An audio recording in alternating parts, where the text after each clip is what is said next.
Who's ready for the Dirt Life Show? Happy Monday, everybody. Episode 65 of the Dirt Life Show. Thank you guys so much for joining us tonight. We got such an awesome show, man. Like, really, really cool. I've been pumped on this ever since we started scheduling it, man. We had Baja this last weekend. We had the WORCS Racing Side-by-Side World Finals. We had all kinds of people going on dune trips, trail rides, everything. So I decided to invite my best bud, Cody Sanders, into the studio to co-host with me. What's up, guys? Been a while. Dude, it's been a while, but it's like we didn't even miss a beat, though, right? No, I can't believe episode 65. It's pretty sick, though, That's right? pretty good. What do you think compared to episode 1?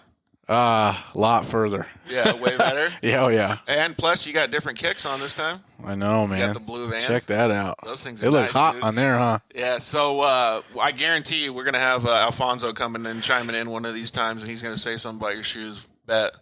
Bet. Yep. Let's do it.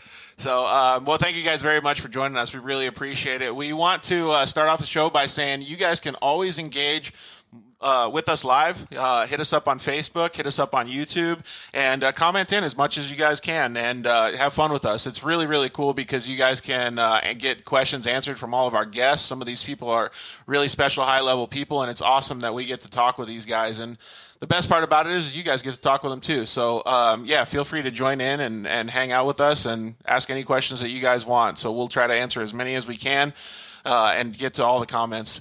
You can always check us out afterwards as well. We're always available on the iTunes network and Spotify and pretty much every single platform that you can download your podcast, Google Play, and all of them. Please subscribe to our YouTube channel. We're trying to grow that. Right now we have 500 followers or something super lame. So we got to get that thing up, man. So please check us out on social media as well at The Dirt Life Show. And, like the Facebook page, the whole nine, man. So let's see here. What's the first thing we want? Let's thank our sponsors first, man, because we're going to be talking to a whole bunch of cool people tonight. First, we want to thank the guys over at Shock Therapy.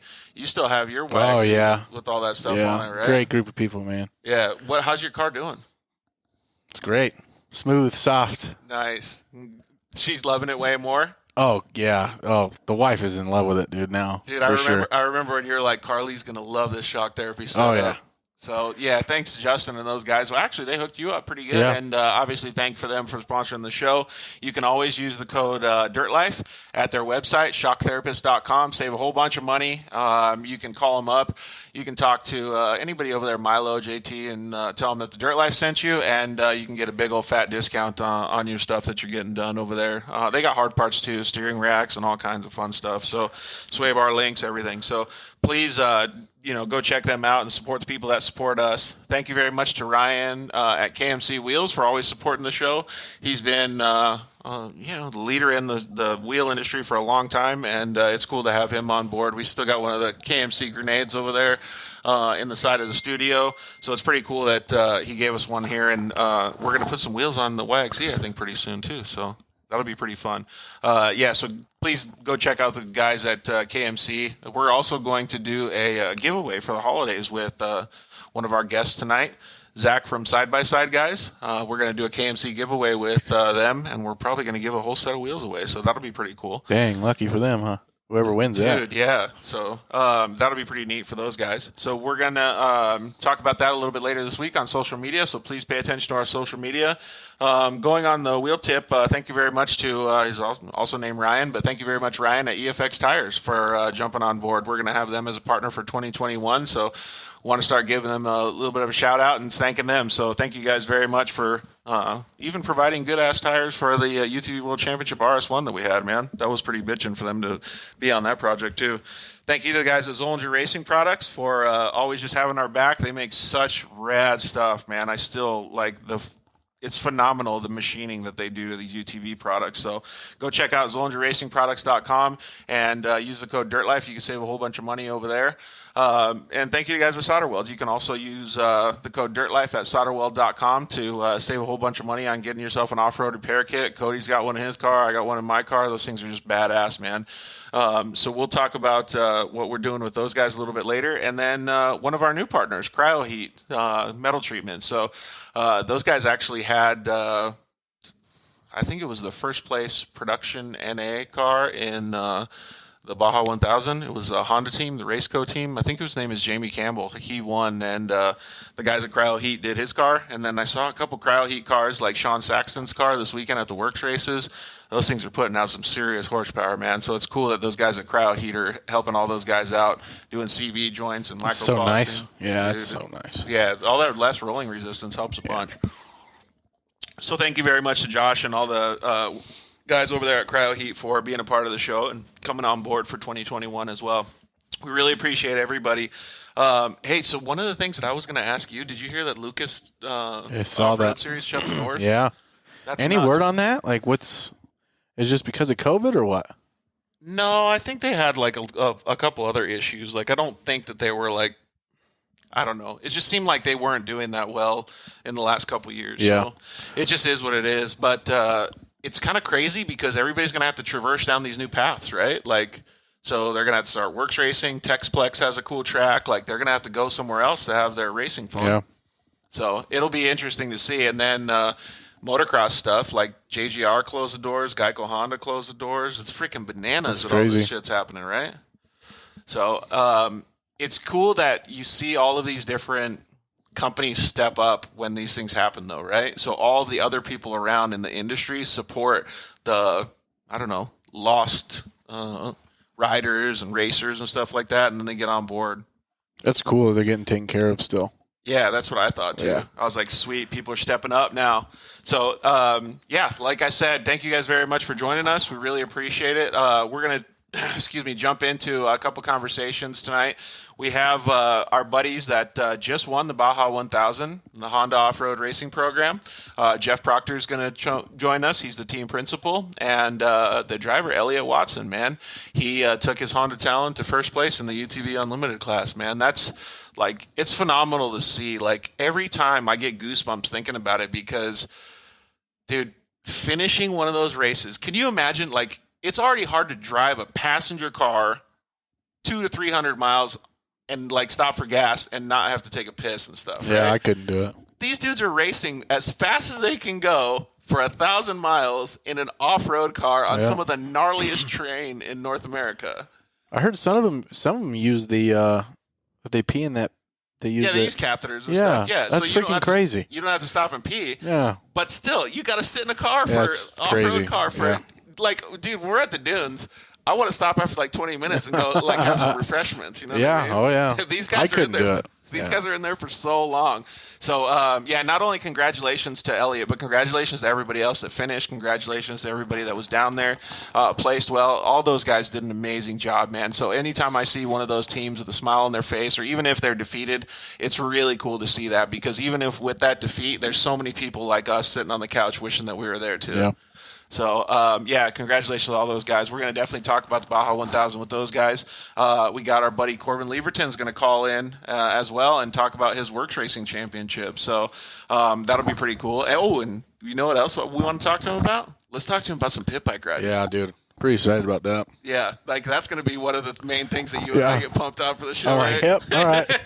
Dude, so he's got a sick pit bike track, I think, at his house. So we'll talk to him about that and see how those guys are doing some of that stuff. And then we're going to spend probably the last hour of the show or whatever talking with Zach Jeffers from SXS Guys. And he's got his own podcast as well. We'll talk a little bit about that, but we'll have him talk about some of the stuff that they've been doing and kind of relate it to the things that we've been doing too, because you've already got to go out on the a dune trip this season. 2. Yeah, 2. And then I haven't got to go yet just because work, but man, I really want to go. And I just been jonesing to get back on the trails and stuff. So I can't wait to have a conversation with Zach about it because, dude, I'm just jealous of both of you guys. Yeah. So it'll be cool to talk with both of you guys about it. And if anybody doesn't know, Cody got a little sciatica problem, so he might be standing up. I might be moving around, standing a little bit every once in a while. So, but like I said, thank you guys very much for joining us. Please comment in as much as possible and hang out with us. So we can talk about the trails that you guys have been on and the different things that you guys have had going on in the last couple of months. I know a lot of you guys have been going to the dunes and stuff like that, so please let us know like how your guys' trips have been going and things like that, because man, I'm just jealous. I just want to be out there doing it. So hopefully you guys can tell us how your guys' stuff has been going. Let's see here. So Lucas canceled indefinitely. I really honestly think that there's going to be so many people that end up going over to Texplex. I don't know if you've seen it yet, have you? You were just there, weren't you? You were Like just a month or two ago, yeah. Okay. But that place looks so good, dude. Like, so good. I didn't get to ride the track. I got to just cruise the media car around, like, the outside of the track and, stay on the fire lanes and stuff. But it's like, have you ever seen Redbud from motocross? Yeah. Like the Redbud track? Yeah. Like, it's like chocolate cake. It's like super big jumps. Like, that's what I relate Texplex to for side-by-sides. Like, it's like a Redbud for side-by-sides. There's massive jumps, huge bull turns, like all kinds of crazy cool stuff. So I think it'd be pretty cool if that series just... Oh, and they got $80,000 for both purses in the NA class and the turbo class to win the championship. Wow. Could you That's believe good that? money, dude. Yeah. Yeah, this year it was 40, and they said it was supposed to double. So It definitely would help you in the end of the year. can That's you for believe sure. it? Yeah, I mean, probably not even anywhere close to what they're spending the whole season, but still, to get some of that back is probably a huge accomplishment. So one of the things that I wanted to talk about tonight was like the level of side by side. Well, racing and the industry and everything is getting elevated, right? Because it's growing so much. But like that's actually like legitimizing side-by-side racing, paying out that much money for a championship. Yeah, that's a lot of money. Yeah, like in motocross, like, you get a championship bonus from the manufacturer, but the series pays you a certain amount. Right. So, but this is coming close to at least the series part of it. It's like they're coming to it now. Side-by-side, the racing is not as big as motocross. Not even close. It's like not even nothing compared to it. But to see it growing like that, and have the opportunity to get that, it's good. Dude, that's what I'm saying. I think it's so sick. So we'll see how that keeps growing and see what Texplex offers in the coming years. But I know there was some little series that were trying to pop up and trying to like come out so that they could have some of the Lucas riders that were displaced come to their series and stuff like that. Obviously, the WORCS series is going to probably get a few people as well that don't want to travel over there. And for all the big dogs that are doing like Pro 2, Pro 4, Pro Light, all that stuff, even Pro Buggy, they're going to probably have to go to the Midwest series on some of those short course tracks. That's crazy. It's even more money, man. It really is. So the programs are going to definitely be changed up a little bit. But I think the people that are going to be the most successful are going to be the ones that are more versatile and that pivot the most. You know what I mean? So they get out there and they can do stuff. I mean, just like, I don't know, if you have to change your job, you get fired, or you get laid off, whatever it is, you got to pivot and like move around, So we'll see what happens. But I do think that it's going to be pretty cool for some of the industry overall as the people that are hyped on the industry take over that stuff and push it forward, because that's where it really counts. That's where it's going to make a huge difference. So, and then the motocross stuff. Like, did you see the motocross schedule? No, I haven't seen it. I see that you're always watching it, and I'm like, what the hell's he watching? Dude, the schedule's bananas this year for 2021. Yeah. So they're going to do like, I forgot what the actual schedule is, but it's like Arlington, they're going to have 3 races. Phoenix, they're going to have 3 races. Like Indianapolis, they're going to have 3 races. Like, so... And the 3 races will all be in a week. So is it to save money, or is it the COVID stuff? I think it's COVID stuff. Yeah. I think it's some cities or states you just can't do it. So you go to these other ones that you can, and you just knock out as many as you can. So they're trying to still get 17 rounds in, but they're still trying to like just disperse it a little bit different. So it'll be crazy to see how it actually works out. But man, I'm pretty pumped to see that it's actually going on still. You know what I mean? Yeah. Well, I'd hope it kept going. I mean, look at how it was at the end of the season last year. Did you start watching most of the races at your house or no? Yeah, at the end of the season, yeah. Oh, okay, cool. Yeah. So you did see some of them then. Like how it was planned and how they were doing it now. It was a little different, but... Did you like it? I grew up with the original stuff, man, So it was kind of... The change is... I mean, there's nothing wrong with change. Yeah, but watching it like on a Saturday night and watching the races. Yeah, like, you know what I mean? Like, it's just different. Yeah, I agree with that. Like, it makes a big difference, right? Like, I always thought of it like that too. I'm like, dude, I gotta like get out there and watch it. So, I think it'll be pretty cool though. Like I said, it's all about like adjusting, right? Like you and I have adjusted in our lives. Yeah. Everybody's adjusted in their lives. Like, and now all these big industries have to adjust. So it just is what it is, right? That's it. So. Yeah, and then so the Baja 1000, man, like... I saw a little bit of that. What'd you see? Like, what stuff were you watching? Was it the geyser truck that broke down, or... Oh, you saw somebody break down? Yeah, I seen a couple people. I think it was the geyser. I don't remember.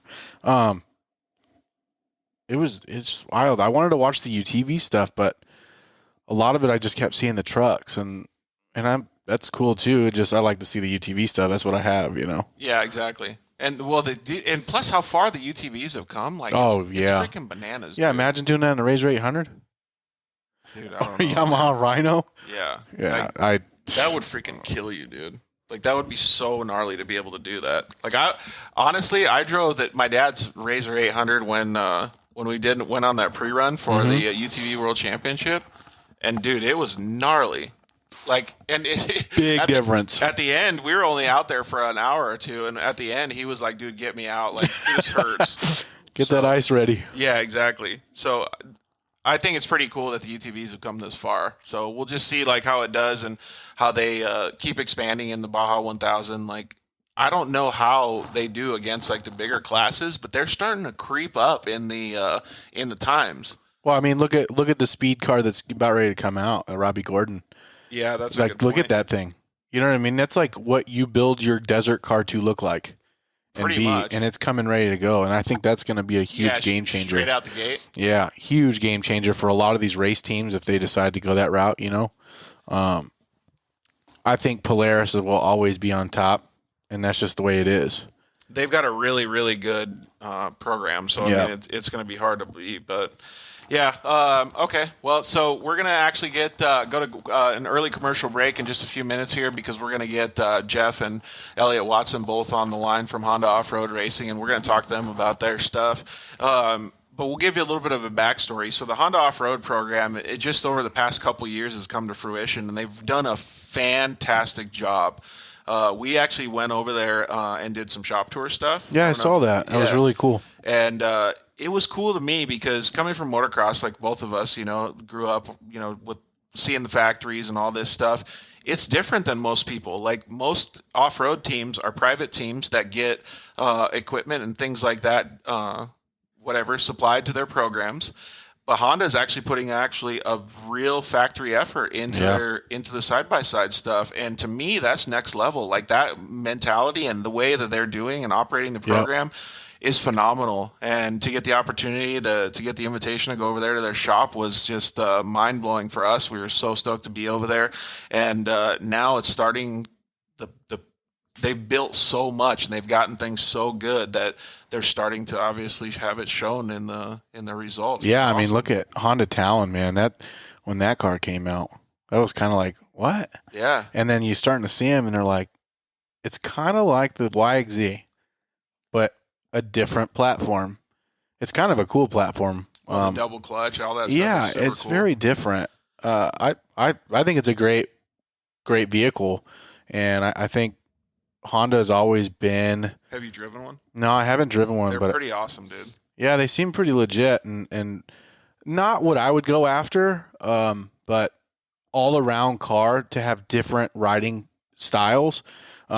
Driving it your own, like the YXZ, we only got one way to drive it. Right. Exactly. You constantly have to shift, but you have the option both ways. I got a good friend that owns one here, and he loves it. He's like, man, I was going to buy the Yamaha, and then he got the Honda, and he said, I don't want anything else. One of the things we've always talked about is reliability, right? Yeah, and I think that Honda is right there, man. Yeah, 100%.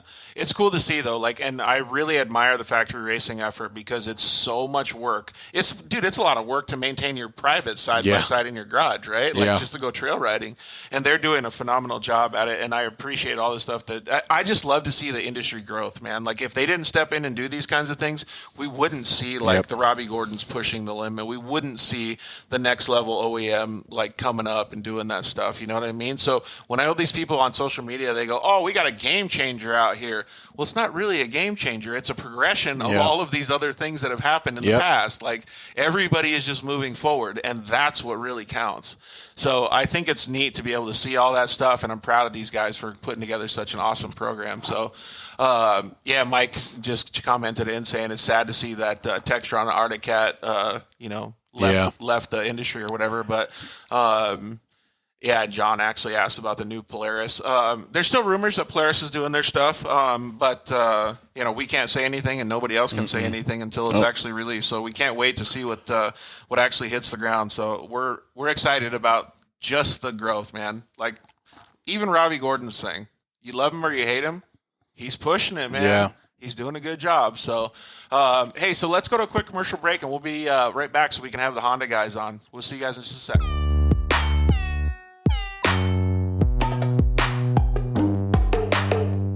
Hello, I'm Justin, the founder of Shock Therapy.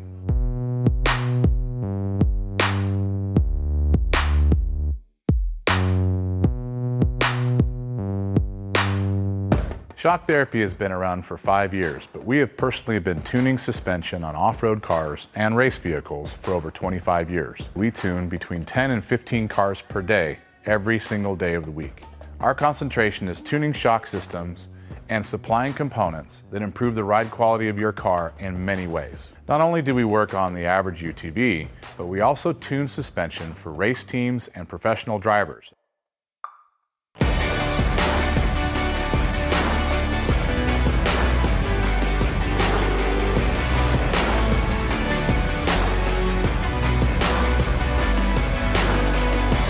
We currently tune for over 87 race teams in Best in Desert and Score.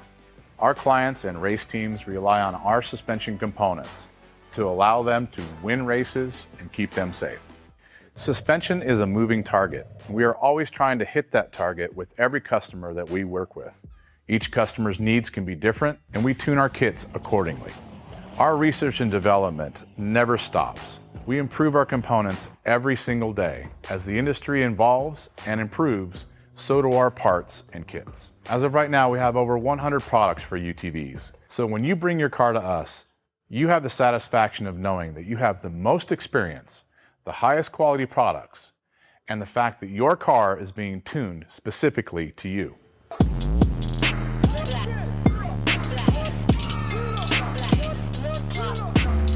Zollinger Racing builds the best aftermarket products available. Products for your UTV or snowmobile, including billet radius rods, billet tie rods, billet steering knuckles, billet steering racks, alternator kits, and much more. All manufactured in the United States in-house at their headquarters in Nibley, Utah. Travis Zollinger and his team test in some of the most brutal conditions, racing in places like the Best in the Desert Mint 400, Ultra 4 King of the Hammers, UTV World Championships, and many more. Visit ZollingerRacingProducts.com and use the code DIRTLIFE to get 10% off your next purchase, and join us on social media at Zollinger Racing Products to see our products in action.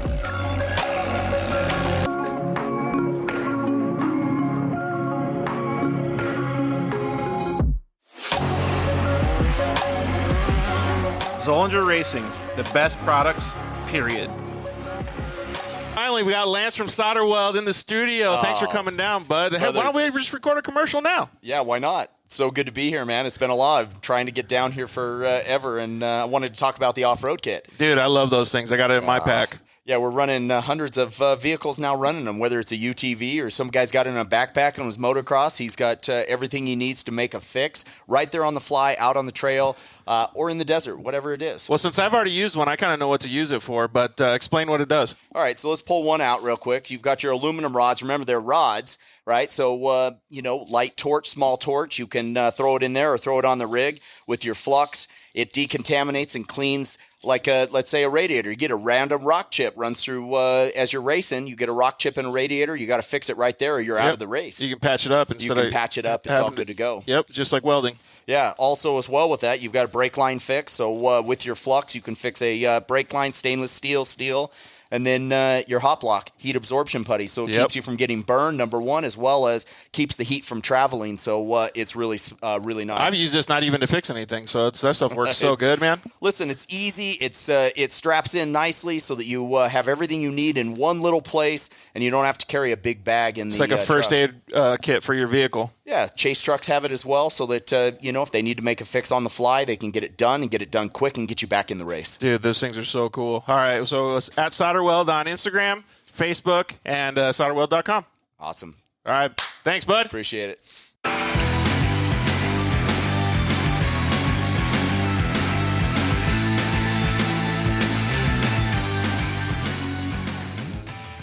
Back. Man, the Baja 1000 was a huge event this year. Everybody was so stoked to get back to racing. Man, it was just awesome to see everybody's level of stoke on the races. And we got two guys on the line now, Jeff Proctor and Eliott Watson from the Honda Off-Road Racing Program. Their level of stoke has got to be super high too, man. Eliott took the win in the UTV Unlimited class. Man, what do you guys think, buds? Yeah, I'm super stoked. We've been putting in a ton of time into these Honda Talons, and we've just had these cars progress like crazy over the year, and to be able to then go with our last race of the year up on top, it's just such an incredible feeling. Dude, it really is, man. And plus, the level of work and the amount of effort that goes into something like that is just phenomenal. So good job on the whole team's part, and obviously you for driving as well, Eliott. How about you, Jeff? What's your level of stoke on this bad boy?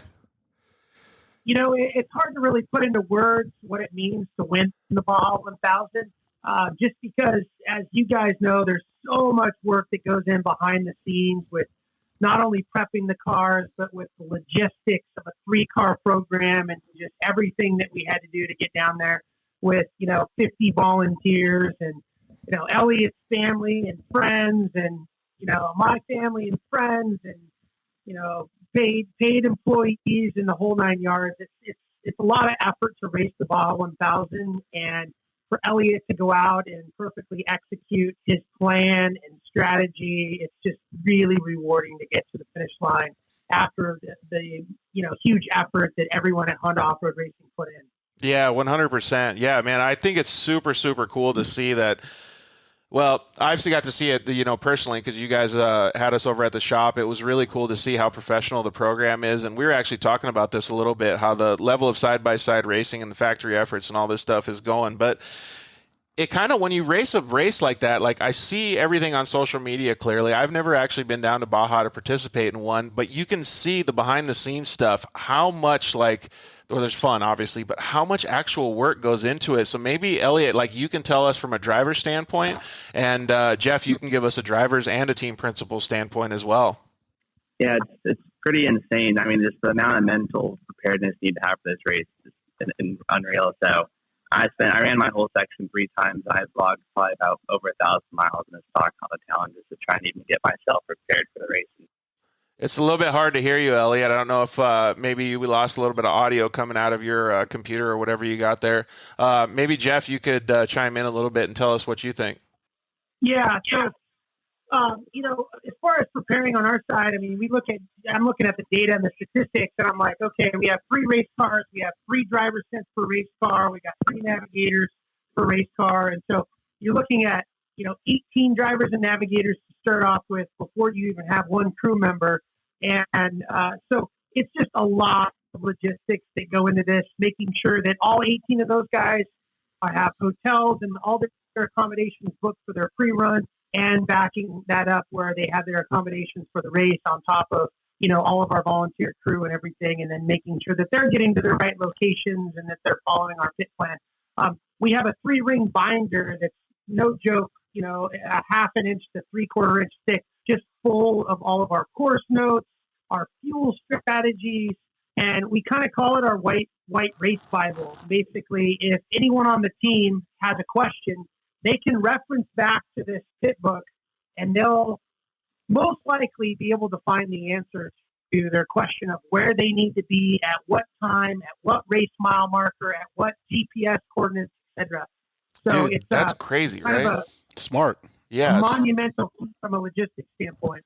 It really is, right? And on the surface level, we see all the stuff on social media, team meetings and all of this stuff, but there's so much that goes on behind the scenes to be able to have these things happen.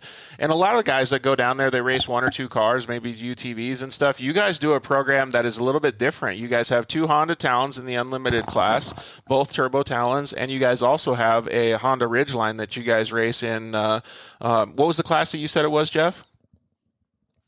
The Ridgeline races in Class 7 Unlimited, so it's basically a B6 Unlimited race truck. Yeah, so that's in itself is a really crazy thing to think about, because all of those different cars, those 3 different cars, have different times that they're going to need to come into pits because they take off at different times. One of them's faster than the other, whatever it is. So it's phenomenal that they go through and they put all that, like he said, with the pit book together, and they are able to execute like this. To have any three of those cars come across the finish line first is phenomenal in its own right. I mean, just finishing the race is phenomenal. So it's fantastic to see that you guys did that. So you guys have a pit book for each car, or just one pit book for everybody? It's one pit book, but it's segmented by the Ridgeline fuel strategy, the Talon fuel strategy. Obviously, they're a little bit different. Most of our pit stops are the same. There's a couple visuals that the Talons might get for a little extra support that the Ridgeline wouldn't necessarily get, and vice versa. But for the most part, it's the same book with tabs in it that show you for what vehicle it's for. Awesome. How many times did you have to look at the book, Eliott? After we had a good meeting the night before the race, and it's just kind of, once you read it once, it kind of sets in stone. My part's easy, just drive from point A to point B. But all the chase guys have to go up and down the peninsula, over across to the other side, and their job is honestly a lot more harder than what we have to go through. We just jump in the car and go, but all the chase guys, they just have to go up and down the peninsula and wait for guys and make sure all the pit stops go smooth, and that's what makes or breaks the race. Dude, 100%, and the co-drivers and everybody. Hey, so we had Dustin Fedaki commented in and said, Jeff, you have built an incredible team and program. You guys killed it at the UTV Worlds and then the Baja 1000 win. Man, keep it up. Great work. So, yeah, great work to the whole team, though. Like, you had how many people went down there with you guys? We had about 50 volunteer crew members on top of our normal mechanic crew chief staff. So it was quite the effort down there, from family members, friends, and of course, longtime crew members that have been racing with me for over 10 years. So, it's a huge effort, and we're so thankful for all those guys that go down there and take time off work to support us in the pits. Yeah, that's pretty cool. And so the race went good. The Talons obviously did well. Eliott did fantastic. You had a little bit of adversity that you guys faced in the truck, but you guys were obviously able to still bring it home back to Southern California. So what's the plan with the truck? Yeah, for those that are listening, unfortunately, my day ended early around 150, race mile 150.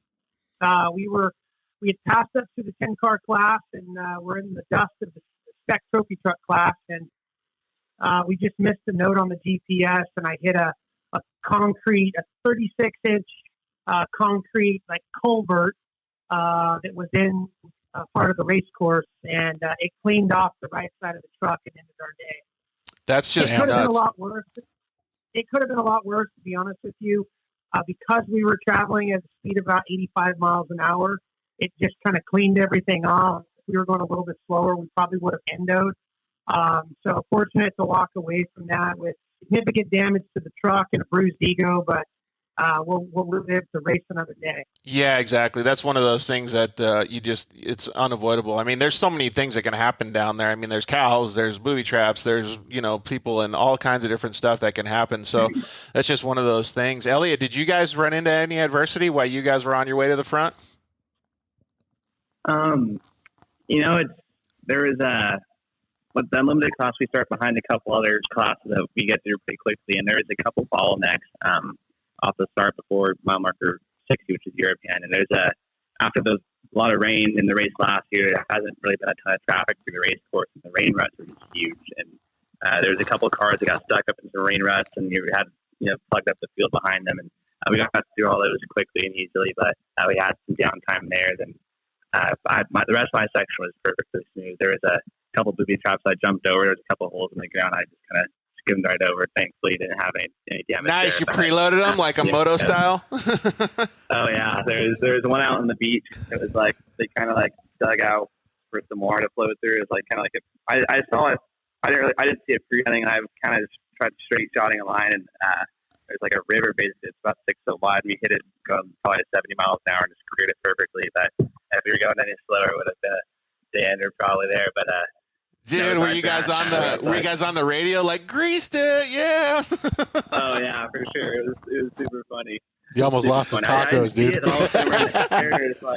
oh, dude, there's some water underneath us. You kind of stuck the landing, and yeah, it's there's a lot of stuff like that in Baja. I jumped out at Jeff, but Besides that, everything was super smooth. We made 0 mistakes the whole day, and handed the car off to Steven Eugenio. He's a former trophy truck champion. And, Yeah, that's awesome. A couple years, but he jumped on and he joined our team for the weekend and had a perfect section. Then handed it off to Bud Ward. He ran the Chansley loop and back up to me at 8:20, and everything just clicked perfectly. We had a little bit of downtime throughout the night, but enough to keep on going and brought it home. Dude, we got a that's question super for cool. you. Yeah, we got a question for Eliott. So I know you had a hard cut time, Jeff. So if you need to bail out, please feel free to do. We got some questions for Eliott that are coming in. So, what's the question? It's a question for Eliott. So now that you've won the Baja 1000, do you feel any different? Yeah, dude. What do you mean? He won the Baja 1000. Are you still hungover? Yeah. I would feel hell. I'd be going like, yes, dude, that's me. I'm the winner. Like, come on now. Right. No, it's kind of funny. This is something I've, my whole family started for my whole life. My dad won a couple Baja 1000s and won 4 championships down there. And for me, it's been a childhood dream to try and live that up, and this is my first time ever being a driver record at the Baja 1000. I raced it.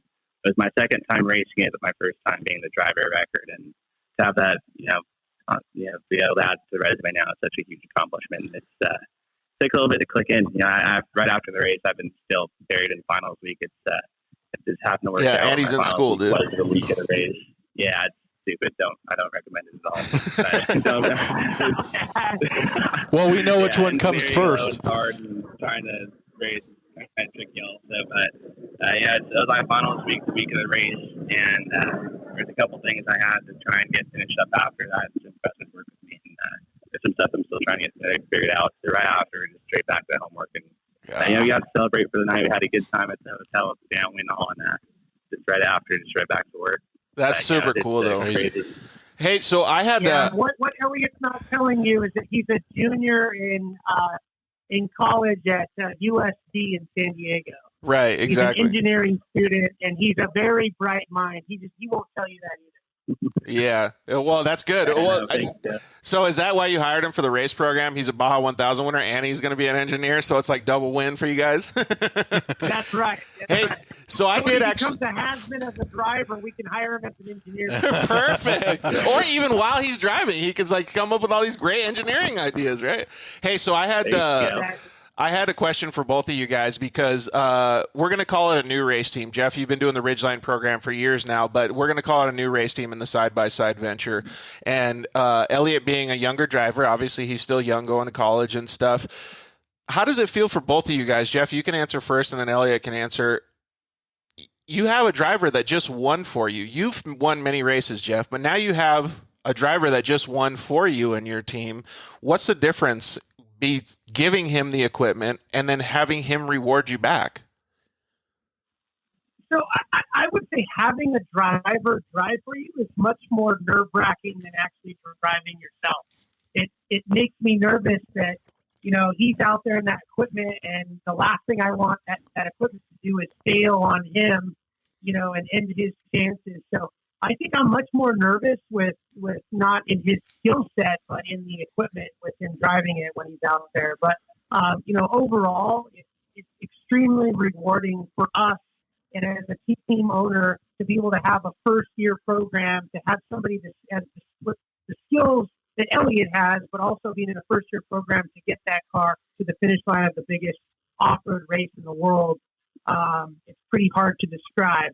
It's a different kind of excitement, I'd say, than Eliott is experiencing being the driver, but it's still rewarding from a completely different experience. Yeah, and it has to feel good, too, to understand, from a team principal standpoint, that you're putting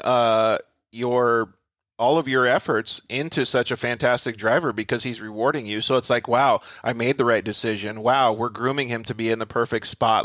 This is all coming to fruition right in front of your eyes. I can only imagine how ecstatic you must be. Yeah, it's no secret that Elliott's not afraid of hard work. He put in over 1,000 pre-run miles in his, 300-mile section. He did the work. He did his homework. His teammates did their homework, and they were rewarded for it. And Baja rewards for your work down there. And I definitely think that obviously we saw that in Eliott ahead of time. Did I anticipate winning the Baja 1000 in the first year? I'll be honest with you, I didn't. But here we sit, and congrats, champ. You earned it and deserved it, Eliott. Yeah, that's bitching, dude. Thank you for that. Well, I'm going to ask Eliott the same question, but before we do, like I said, I know that you have a hard cut, Jeff. So was there anybody that you wanted to thank or anything like that? Why we still have you on the line? Because I know there's a lot of people that help you guys out. Yeah, gosh, I can't thank the folks at American Honda enough. They've given us a great platform in the Honda Talent. We feel fortunate to be able to represent the Ride Red brand. There's so many people behind the scenes that help us.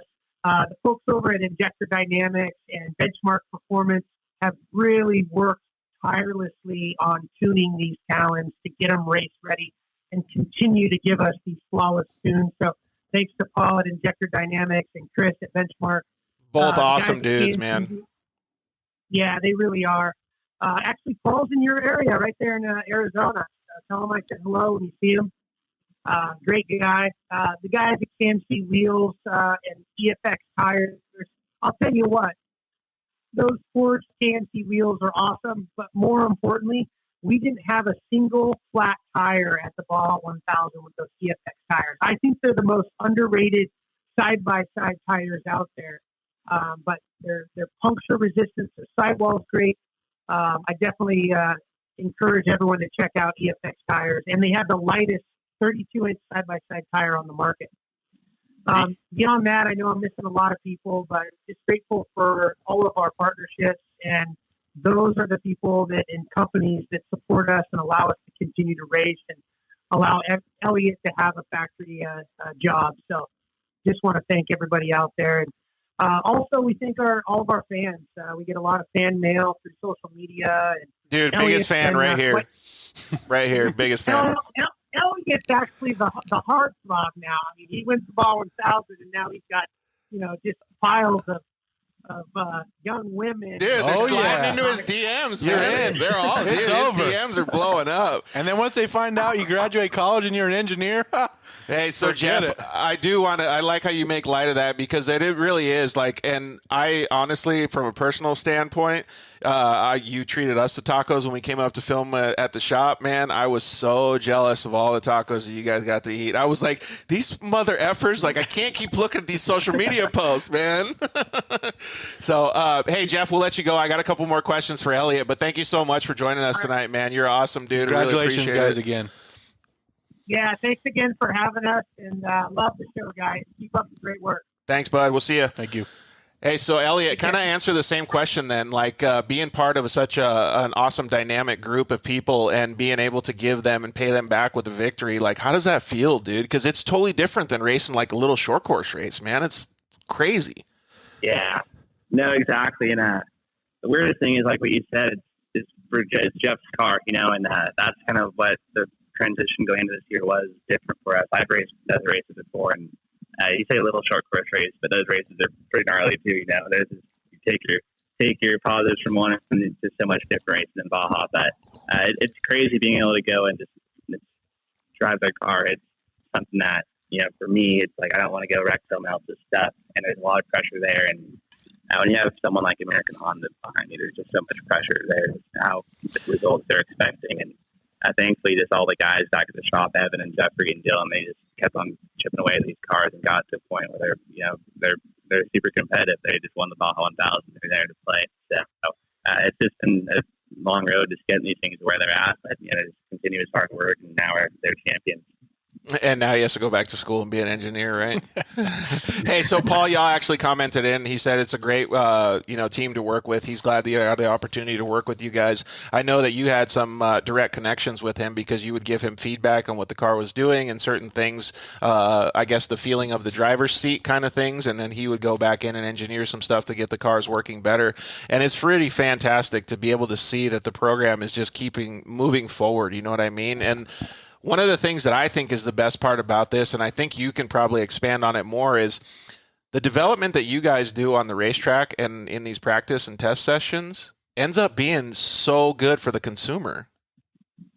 Oh, yeah, exactly. And one thing about it is we're the first real team to use a turbo talent, and Paul and both Chris Hawks over at Benchmark, they've just been making leaps and bounds on these cars. And that's what's crazy. There's a lot of things that we noticed from the racing perspective is that we're going to incorporate. I'm sure that will be incorporated down the line at some point.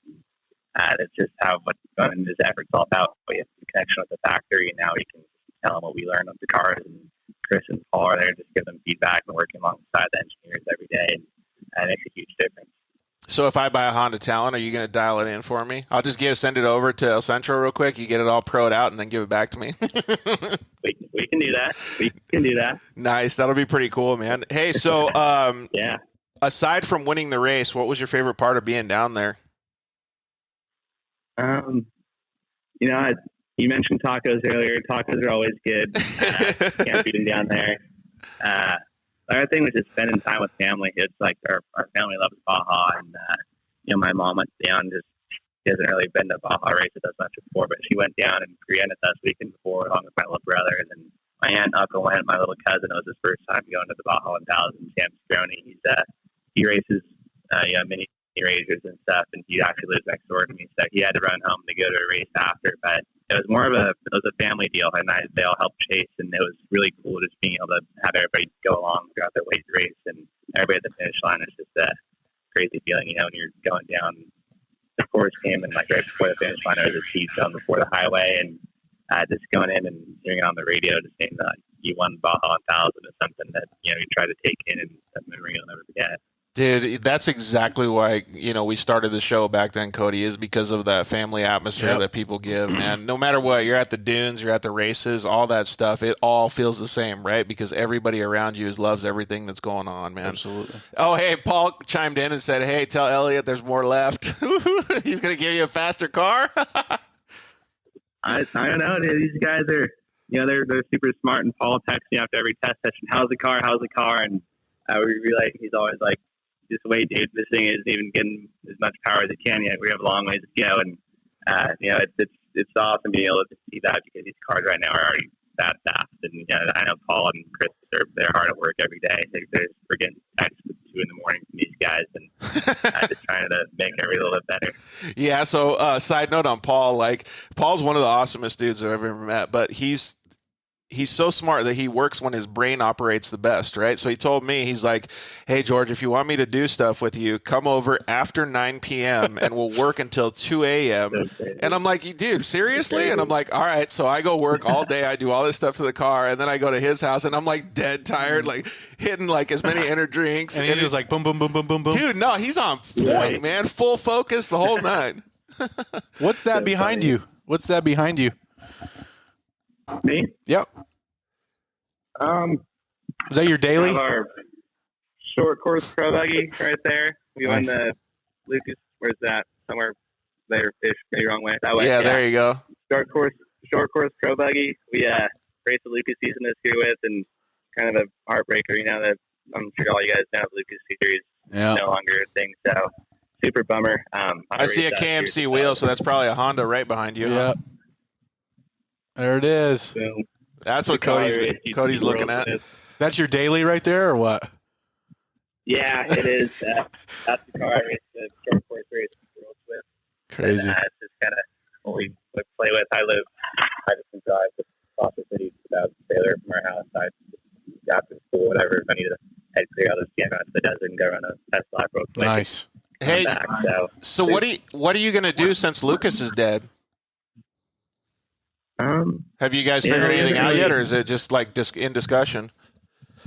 It's still in discussion. It was kind of sudden. They had the schedule set up for the next year, then they just said, "Hey, we're done." And for me, it's kind of a bummer just because that's the series I grew up racing, and I just made a lot of connections and friendships there. And we've talked about doing some stuff back east. We're not sure if we're going to go through with it yet or not, but I just think with the time being, with me trying to be in school and all, I think just focus on the Talent Desert program for now and see where that takes us. Okay, cool. Well, yeah, excuse me. I appreciate all the stuff that you guys have let us in on, man. It's cool getting a little bit of a behind the scenes and understanding how much effort it takes and how much awesome tacos you guys got to meet. I'm definitely jealous that, maybe one of these days I'll be able to go down there and sit in a chase truck and chase you guys around.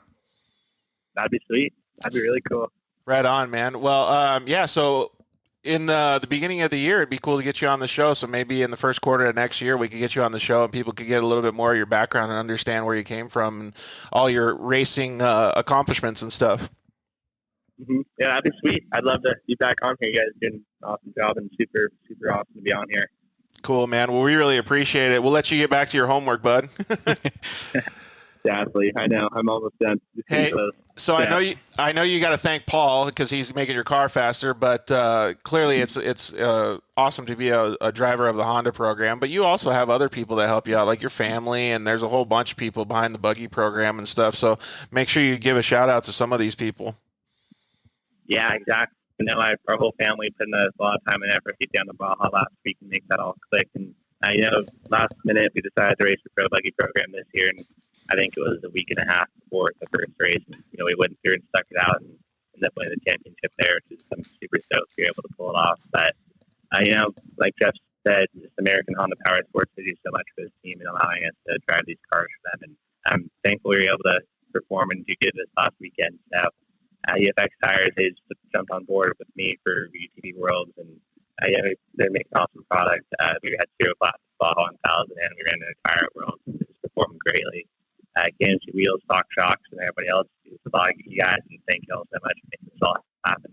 Yeah, it's crazy, man. And like when people say that, like I always thought that the sponsor like plugs and stuff were so I don't know. When you see a motocross podium, it like starts getting boring, right? And I felt like I was getting boring every time I had to mention it. But there's so much behind all of the stuff that he just said. There's so many supporters, just like the supporters of this show. Like all the crazy stuff that goes into not only just getting to the Baja 1000, but finishing it and winning it. Like that's just, you got to give respect to every single one of those companies and every single one of those people that supports a program like that, and obviously supports Eliott personally. It's pretty badass, man. Yeah, for sure. Thank you guys for that. Really appreciate it. Thanks again for having me on. All right, homie. Well, we really appreciate you coming on, too. So thank you guys very much for having fun with us, and congratulations on your win, bud. Yeah, congratulations, man. Cool. Thank you, guys. We'll see you. All right, later. That's pretty badass, man. Yeah. Could you imagine, like, going to school and getting all this stuff ready but he's still so humble, dude. Yeah, I'd be like, yes, it's me, I won. Like, I'd still be hungover, George. You would have had... like a few White Claws? Oh, dude. What are you drinking down in Mexico? Tequila? I drink tequila in Mexico, yeah. Is that what you'd be drinking? Tecate Lights?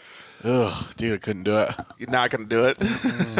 Well, thank you very much, Eliott, for joining us, and obviously Jeff for taking the time away. I'm sorry that he had a hard cut time, but let's excuse me, we're running a little bit behind in the show, so let's definitely just take a commercial break real quick, and we'll be right back with Corbin Leaverton.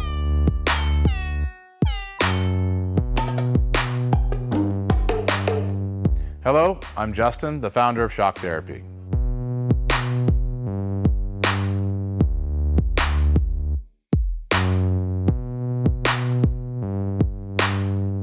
Shock Therapy has been around for 5 years, but we have personally been tuning suspension on off-road cars and race vehicles for over 25 years. We tune between 10 and 15 cars per day, every single day of the week.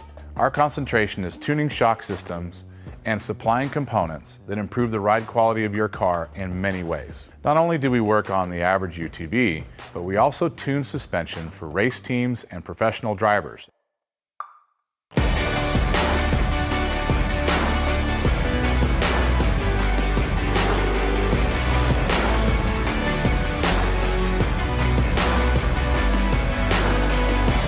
We currently tune for over 87 race teams in Best Desert and Score.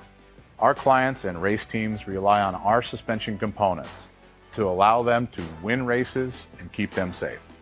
Suspension is a moving target. We are always trying to hit that target with every customer that we work with. Each customer's needs can be different, and we tune our kits accordingly. Our research and development never stops. We improve our components every single day. As the industry evolves and improves, so do our parts and kits. As of right now, we have over 100 products for UTVs. So when you bring your car to us, you have the satisfaction of knowing that you have the most experience, the highest quality products, and the fact that your car is being tuned specifically to you.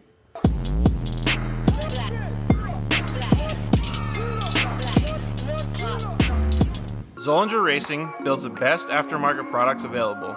products for your UTV or snowmobile, including billet radius rods, billet tie rods, billet steering knuckles, billet steering racks, alternator kits, and much more. All manufactured in the United States in-house at their headquarters in Nibley, Utah. Travis Zollinger and his team test in some of the most brutal conditions, racing in places like the Best in the Desert Mint 400, Ultra 4 King of the Hammers, UTV World Championships, and many more.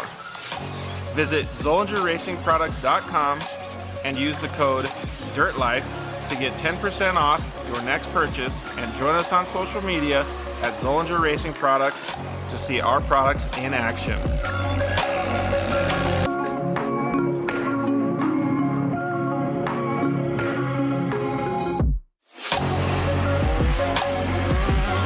Zollinger Racing, the best products, period. Finally, we got Lance from Solderweld in the studio. Thanks for coming down, bud. Hey, why don't we just record a commercial now? Yeah, why not? So good to be here, man. It's been a lot. I've been trying to get down here forever, and I wanted to talk about the off-road kit. Dude, I love those things. I got it in my pack. Yeah, we're running hundreds of vehicles now running them, whether it's a UTV or some guy's got it in a backpack on his motocross. He's got everything he needs to make a fix right there on the fly, out on the trail, or in the desert, whatever it is. Well, since I've already used one, I kind of know what to use it for, but explain what it does. All right, so let's pull one out real quick. You've got your aluminum rods. Remember, they're rods, right? So, light torch, small torch. You can throw it in there or throw it on the rig with your flux. It decontaminates and cleans like let's say a radiator. You get a random rock chip runs through as you're racing. You get a rock chip in a radiator. You got to fix it right there, or you're out of the race. You can patch it up instead of It's all good to go. Yep, just like welding. Yeah. Also, as well with that, you've got a brake line fix. So with your flux, you can fix a brake line, stainless steel. And then your hot block, heat absorption putty. So it keeps you from getting burned, number one, as well as keeps the heat from traveling. So it's really nice. I've used this not even to fix anything, so that stuff works so good, man. Listen, it's easy. It straps in nicely so that you have everything you need in one little place, and you don't have to carry a big bag in It's like a first aid kit for your vehicle. Yeah, Chase trucks have it as well, so that if they need to make a fix on the fly, they can get it done and get it done quick and get you back in the race. Dude, those things are so cool. All right, so it's at Solderweld on Instagram, Facebook, and solderweld.com. Awesome. All right, thanks, bud. Appreciate it.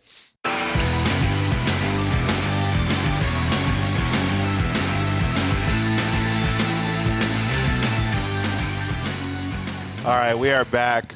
It looks like we might have a little bit of an internet freeze from Corbin.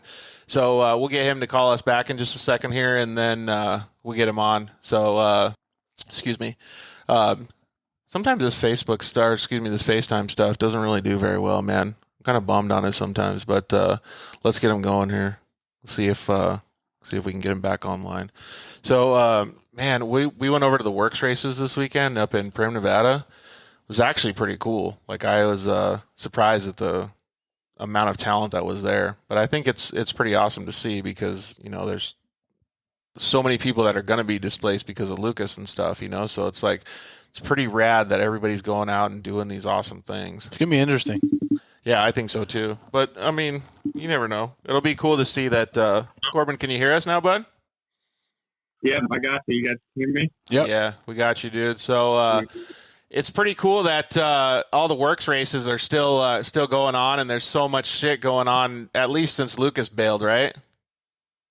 Yeah. No, it's crazy to see Lucas go. I know there's been some rumors going on a bit shutting down. I think COVID and all that kind of played a role with that, but it's it's nice that our series WORCS was still able to go throughout the year. I know we had a couple months break there, obviously at the height of the whole COVID deal. So it's cool they got us back racing. We were able to finish off our season. Yeah, for sure. So for anybody that doesn't know who Corbin is, he's one badass dude behind the wheel, but he also is badass dude with handlebars, and it's neat to be able to see his progression. He hasn't been racing side-by-sides for that long, but he's been in the off-road game for a little while now. He likes riding dirt bikes and stuff, like I said. So it's neat to see that all of your hard work is coming to fruition. You guys have a pretty cool team with one of our previous show guests, Cody Bradbury. So you guys are kind of teaming up efforts, and you guys are putting a lot of effort into this whole thing we call off-road racing. Yeah, definitely. No, I appreciate it. It's like you said, there's definitely a lot of work that goes into it. It's cool when stuff like this happens and we're able to get championships and win stuff like that, and it makes it all worth it for sure. But definitely a lot of work that goes into it. I know. Right before this call right here, I'm Cody and my dad and grandpa, we're all sitting in the living room right now scheming for 2021. So definitely a lot of hard work goes into it in the shop, getting the cars together, and not even that, just a lot of thought goes into our decisions on what parts we're running and how the logistics of getting to the races and stuff like that. So it doesn't matter what series you're running, no matter what you're putting in the work, you're winning, dude. That's pretty. Oh, we just had someone you may know a little bit, Shelby Anderson, says your Wi-Fi sucks. Oh yeah, she's definitely right. Dude, it's so bad. I have a higher simulator. I got a Sparko simulator. It's actually pretty sweet, but our Wi-Fi is so bad. We live out here. I live in Nuevo, and it's kind of in the middle of nowhere. We only have satellite Wi-Fi, so it's so bad when I try to sim race. I'm always lagging. I go out. They call it going ghost, and I go ghost. You can't see me, and I pop back in the track and smash them on, and then always on back. I feel bad, but dude, that happens every time. You're gonna have to start having all your business meetings like at Starbucks or something, right? Picking that free stuff. Yeah, it's so bad. I still go to college, still take some online classes and stuff. So even for that, dude, it's so bad. Hey, so before we get into like the serious talk, because I want to understand how much work you guys put in and what it took to win the championship in the WORCS Racing Series. But so I got a couple things that I was going to ask you. I saw a little video on social media that said that you guys got you won a 4-seater. Dude, yeah. Yeah, but low key the announcer was like, "Yeah, you and Shelby will put the kids in the back." I was like, "Oh shit!" Dude, yeah, he got us. Everyone was dying at that. I was a full surprise. We were at the. Oh, you didn't even know that was going to happen? I had no idea. So last night we were at the WORCS directly after the race, and Shelby comes up to me as we're sitting there, and she's like, "You got a bonus." I'm like, "What do you mean?" I'm like, "My player's bonus?" She's like, "No, you got a WORCS bonus." I'm like, "What is it?" I'm like, I started naming like, "What is it? 500 grand, 10 grand?" I'm like, "Is it $1 million?" She's like, "No." She's like, "You want a 4-seater?" I'm like, "No way." She's like, "Don't tell anyone. Don't tell anyone." I don't know how she knew. I guess she was talking to the ladies up at the WORCS registration trailer or something. She's like, "Oh, so Shelby's got the inside scoops. If we need secrets, we talk to her." She totally blew the secret, and I'm up and they did the pro stock podium first, right? So Bo actually won pro stock there, and he had no idea. So he won RS1, and he was like, the look on his face, he was pumped. So, and even me too. I even told him like, I'll believe it when I see it. You know what I mean? And I was pumped for sure. I was not expecting that. Like we get players bonuses and stuff like that, obviously, but usually WORCS doesn't have they have race win bonuses, but not usually championship bonuses. And they surprised us with that. Dude, and that's exactly the stuff we were talking about, Cody. So now these not just the racers are getting displaced, but like Polaris, if they were supporting the Lucas, now they can go support some other series. That's so cool. Yeah. Dude, that's crazy. Hey, so I actually asked you this before, but we should actually mention it right now. So we just saw a video on the internet, on social media, like I think it was Instagram, of a 4-seat RZR hucking a huge dune jump at, I think it was the swing set. Yeah. Was 136 feet. So now that you got a 4-seater, can you think you go like huck a big ass jump? Dude, like that? I don't know. That's pretty gnarly in a 4-seater. I'm not gonna lie. In a 2-seater, I'll do it, but I don't know about a 4-seater. You have to see something in it for me, I guess. I don't know. That sounds pretty risky. We were just out there actually a couple of weekends ago for Halloween, and my brother was out there on a bike, and he was hitting that thing, and it was pretty decent size, even on a bike. So in a 4-seat RZR, it's pretty nice. How fast was he hitting it on his bike? Like 4th wide? Dude, yeah, he was 4th moving on a KTM 350, so it was pretty decent size for sure. Dude, that's crazy, man. Yeah, like that side-by-side jump looked huge. Yeah. Hey, so speaking of bikes, like you guys do a lot of like pit bike riding and dirt bike riding then out there in Nuevo? Yeah, definitely.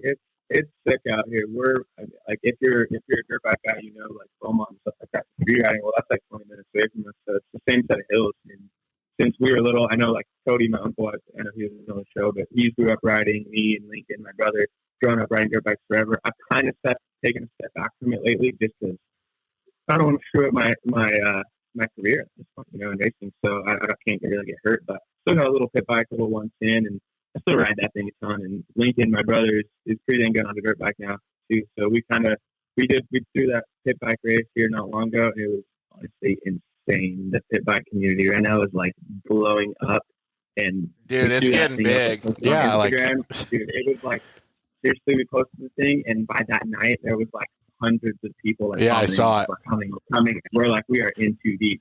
By like 6 a.m. the morning of the race, the gates weren't even supposed to open until 10 a.m. And dude, they drove all the way from like Utah, Arizona, Washington. Oh, damn! It was insane. Like they were there before I even woke up, started getting stuff ready for the morning. That's so cool to see, though, getting back Maybe again. like 800 people there. Dude, it's pit bikes. 1 acre track. And it's pit bikes too, so there's probably all dudes at 6 a.m. like killing White Claws out front of his house, like just hanging out. Oh, yeah, and SoCal, dude, it gets rowdy for sure. We got lucky. It wasn't too bad. We had a couple little incidents, but we kept it together for the most part. Everyone was pumped on it. I still have people messaging in me like, we were at your pit bike race, like never got a chance to chat or whatever, but like thanks for throwing it. So everybody wants us to throw another one, but clearly, yeah. It was hectic. It was stressful, but it was fun. Yeah, that's cool. We Cody and I have lived like in this place in southern Arizona where there's like a bunch of jumps and stuff that we kind of like. I don't know. They're like bicycle, it's kind of like what they have, the like Sheep Hills kind of stuff, like real like Paqui stuff. So we've done like some stuff like that, but it's probably like 50% the level of what you guys did. So like I'd like admire that stuff, dude, because I want to get out there and huck some stuff. Thank you. You have to come out, dude. Yeah, the track's a little beat right now, but we've actually just got up the DMX other ones, and those things they're fun. They're scary. I'm not gonna lie, I'm still scared of them. They're in my front yard. Hey, they claimed some broken bones that weekend of the race. Some people. No way, really? What's your bike again, Cody? It's just a CRF 80. Oh, you got the 80? Yeah. Okay. But it's still good. Like it's a little bit bigger. The wheels and stuff are bigger, right? Yeah. And then my 110 is supposed to be in like 2 weeks, so we'll see if I get that bad boy. Dude, they're so hard to find right now. Yeah. Well, I ordered mine a while back. So, I didn't want to pay no freaking $5,000 for one, so I just got one from my buddy at the shop. People are right now. It's crazy. What 110 do you have? I got one of the new 21 CRF 110s too. Oh, perfect. Way too much, but I had to have it. Yeah, dude, they're like going like hotcakes. Have you seen the prices on these? I could sell my old CRF 80 for $2,000, dude. Really? Yeah, and I only paid $900 for it. Like I'm like really close to doing it, but it's so hard to get. You can't replace it, dude. You can't get another one right now. They're so hard to get. That's crazy. They're fun. Yeah, yeah. So you'll have to tell me like what mods and stuff I got to put on it, like the bars and like how to hook it all up, because it's got like the 2 throttle cable, right? Like 2 throttle cables or whatever. Yeah. There's fun. There's a bunch of stuff. I just built one, got it all done up. It took me forever to get done. I like framed it, power coded everything. But dang! You went that pimp on it? Yeah, I went way too far, dude. I got messed up in way too far. I'm struggling to get it back together. I'm not a good mechanic, but it was worth it in the end. So. It's not one of those ones that you just put in your living room, right? You still ride it. Yeah, I still ride it. It's all right. It's a pit bike still, so it still gets beat. Right on. Okay, so let's get into the meat of what you just did, man. So you obviously have been racing side by sides for a little while, and it's clear that you're good at it. I heard some comments over the weekend. I'm like, look at the way he drives compared to the way everybody else drives. And I took a second to watch him, and he's so smooth behind the wheel. Like, he barely moves the steering wheel. You can tell that his feet are moving real slow. Like, and all of these things are like good racing traits to have, right? And you can tell he's a motocross racer because the way he thinks behind the wheel is a lot slower than what he would think on a dirt bike. And you can see his style of driving. Like, there was never any jerky moves. Like, a lot of times when side-by-side racers go to pass somebody either on the inside or the outside or whatever, they'll dart to the inside or they'll move in the straightaway really quickly. And he was smooth in every single action that he did behind the wheel. And I feel like that comes from motocross, but I feel like that's 90% of the reason why he's able to keep the car and the championship going, like, during a series, because he's not pushing everything to the limit. He's managing everything properly and still going fast. So can you speak on that a little bit? Yeah, I appreciate that a lot. That's like one of the best compliments I can get. I know a few people have come up to me and said that. I'm like, thank you. Like, I strive to be like that. It's honestly just like I just try to be efficient. You know what I mean? So it definitely does come from watching guys ride dirt bikes and stuff like that, and even watching stuff like Formula One and stuff like that, where you see how precise and smooth and stuff they are. And I just try to not make any, like you said, jerking at the wheel and stuff like that. Like I try not to make any unnecessary turns or stabs on the brakes and gas. Like, just being smooth. There's a lot to be said about being smooth, especially what we're doing now. WORCS, like it's an hour moto or 55 minutes of like a full sprint now. So like the tracks are so rough. So any mistakes and like you're done, you're out of a chance to win, and you break your car and you're done for a championship too now. With how many dudes there are that are so consistent and so fast. So being smooth really helps, especially for a guy that's trying to go like for championships, and that's like my main goal always. I try to be that consistent guy that's there every weekend on the podium, and maybe I'm not always going to win the race, and maybe I'm not always going to be this guy that just looks like, dang, he's out there ripping, but like if you can be smooth and consistent in what you're doing, I feel like you really up your chances for success. You know what I mean? So Yeah. it definitely comes to a moto. You see guys like like Dungy, Roxon. I see those guys that like you see like no extra movement. So they're so smooth and methodical with what you're doing. You can tell like they're looking ahead. They know that they have their plan. So I definitely try to be like that. I feel like it makes for a safer racer, a faster racer, and all in all more successful. So I have a comment about that. I have a comment about that too. But what was the question that we got from? Just go up. Oh, Zach. Zach Rexroad. Ask Corbin when the UTV track goes in. Ooh. I'm gonna need some more room for that. We're on a 3-acre piece of land, and our house is on one.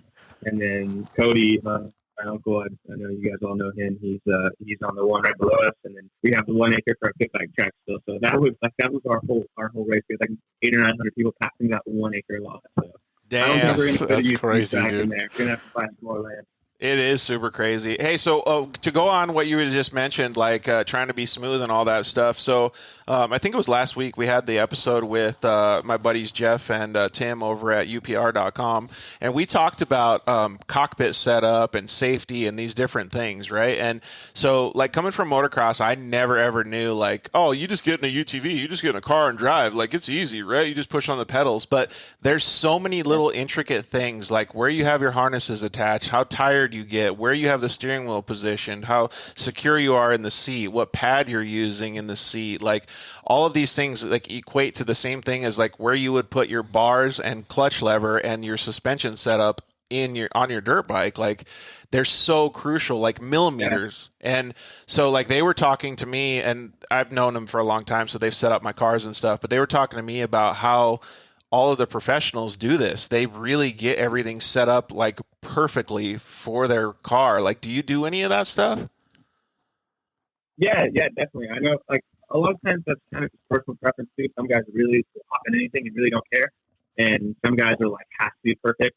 I'm definitely more on that side of like wanting it to be like myself in my perfect position, So I always like to get my feet up really close to the steering wheel. People make fun of me because I look like I'm driving NASCAR. How they're all up here. But that's what I did too. I like to have control of the steering wheel and then being up close, with my feet on the gas and brakes. Like I don't want to be out stretching my legs. So definitely there is a point of like if you're comfortable, you're not fighting things like if you're super far from the steering wheel, you don't got much control and stuff like that. So definitely like being comfortable in anything, any type of racing is always key, especially for guys that like that. Like I said, some guys get in and honestly like really don't care, and they still can go fast. But I'm more that OCD type where everything has to be kind of perfect and planned out. So I definitely like my stuff. They're the same. Cody was comfortable and right for me. Yeah, and both of us, like, all three of us could drive whatever, but, like, Cody was kind of the same way, too. Like, when we were, he was like, yeah, my setup's pretty good. And I'm like, I went over there and I made some adjustments to him and his wife in the car. And he was like, no freaking way. I can drive so much better. There really is so much more. A lot of people like don't understand. Yeah, no, it's the little things, especially when you're racing, like there's a UTV, usually guys think that it is easy to hop in, and it is, don't get me wrong. it's such a good thing for a consumer because anyone can hop in and just, you don't got to shift and stuff. So you can just hop in and drive. But the difference from just hopping in and driving and like to be at a level where you're winning races and stuff, it's so drastic. So it is all those little things add up to how you win a race, That's why you're sitting out there like having meetings and talking about how to win more races. He just won the championship. He's not even taking a break. He's going to like learn more. Hey, so Cody and I were talking about like all UTVs and stuff earlier. Like we were talking about like the Speed UTV coming out, like Yamahas, Hondas, like all this different stuff. And we know you're a Polaris guy, but maybe you can give like us and our audience a little bit of a clue. Like what's your favorite car to drive? I mean, like you think it's going to be like a trail car is going to be the 4-seater now that like you got that one?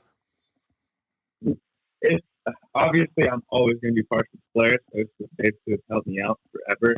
So it's definitely always going to be the Polaris.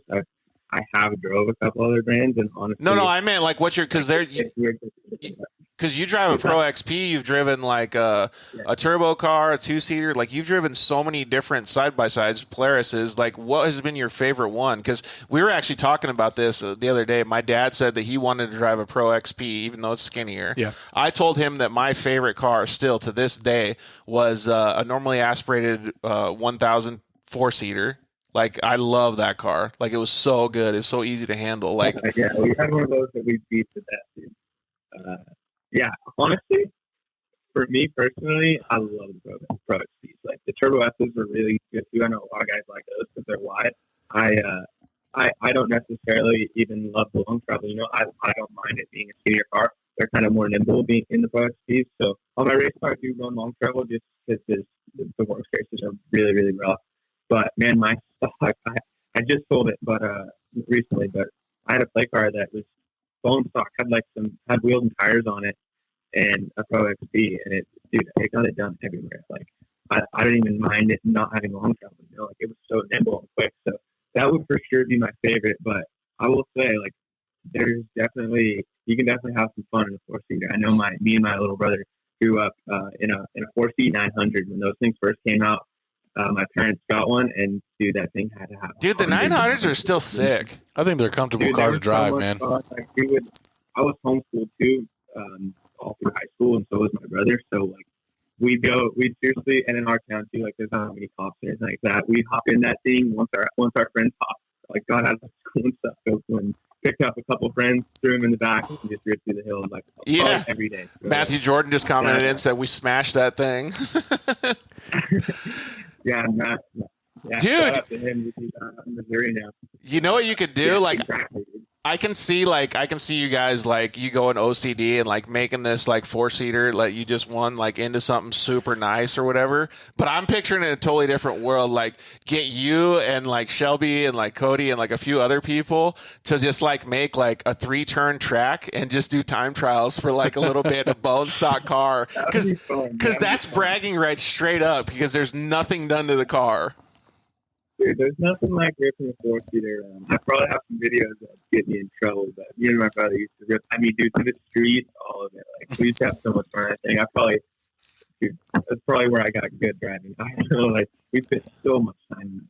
Hey, got used to that. So, speaking about spending time, like, doing stuff, Elliot Watson just chimed in. He just left a conversation with us, but he just chimed in on Facebook and said, did all the sim laps help you win the championship?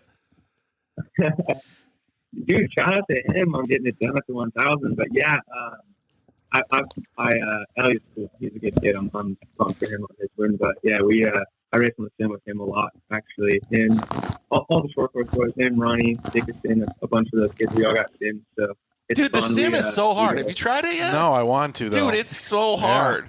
It's not easy, dude. It's not easy. I got on that thinking like, oh, I know how to drive. I got it, smashed in the walls, everything. I was like, wow, I suck.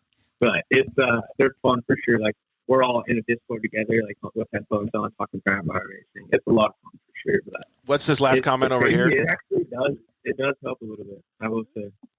Zach Rios said he is your photographer now. Like crying, laughing. I don't know who Zach Rios is, but apparently he wants to be your photographer. Oh, I know who that is. That's a little local kid anyway, but yeah, he's funny. Oh, is he out there spying on you guys, taking shots? Probably. Who knows? He's a funny kid. Nice, dude. That's cool, though. That means you got some pretty good fans, dude. Already out there in Nuevo talking about you guys, taking pictures. Dude, he's probably posting about you guys on Instagram. Yeah. Oh, no. Ripping. That's awesome, man. So honestly, dude, I think it would be super cool if you guys did a little Insta banger on, like, each one of you guys gets one lap, no practice laps, and see who can bang out the fastest lap, like on a 3-turn track real quick, and see who wins. You just gave us an idea. We're gonna have to now. I know all of us are gonna say we're the fastest for sure. But Dude, Lincoln probably want to get on that too. Dude, Lincoln's probably smoking. He probably would. He's better at everything than all of us, dude. And Ryan Leaverton said prospect. He said crying, laughing too. Shelby man. did too. They both did? That's Yeah. his nickname. Oh, is it? That's his nickname. Yeah. Nice, dude. Yeah, see, out there in Nuevo, dude, they got it going on. Yeah, man, we gotta move there. Go have some fun with Dude, those guys. It's a tiny town. So. It sounds kind of like where Cody and I grew up, like in a pretty small area too. So I love that, man. You guys are out there living the dirt life for real. Yeah, definitely. Like it's we're super close to like all the factories. So like Pro Circuit, Monster Energy, Yamaha, all those guys come and test. There's a beast sand track. It's so gnarly. Just like a couple minutes from my house here in Nuevo, that those guys are always riding on doing outdoor testing. So it's definitely like moto is huge out here. If you don't ride dirt bikes, you either ride horses or ride dirt bikes. Yeah. Oh, dude. So it's pretty cool. I just remembered a question that I have to ask you. We got to let you go in just a second, though. So Shelby told us to go to, dang it, I already forgot the name of the Mexican restaurant that's in Riverside. But so she told us to go to one place, and I wasn't that stoked on it, but the tortillas were like off the chain. Like they were so good. Oh, These probably little- Ontario. yeah, anchos. That's it. So what about like by Nuevo though? Because I drove through there like 2 weeks ago. There looked No like question. El Camal.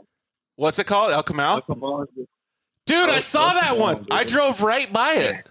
It's the spot right in the center of town, dude. We ride pit bikes down there all the time. Dude. Right down on pit bikes, right down the road, get some tacos. It's the best. I'm in, man. All right, Shelby. So it's on. All right, so we're gonna do a Anchos, look, see, Yeah, Anchos, see? El Camal, dude, but yeah. she's about anchos though, dude. That's her jam. You gotta get the funniest street tacos for sure. Yeah, she said We're the at El tortillas. Camal or at El Anchos? Camal. No, El Camal. You gotta get some funny tacos.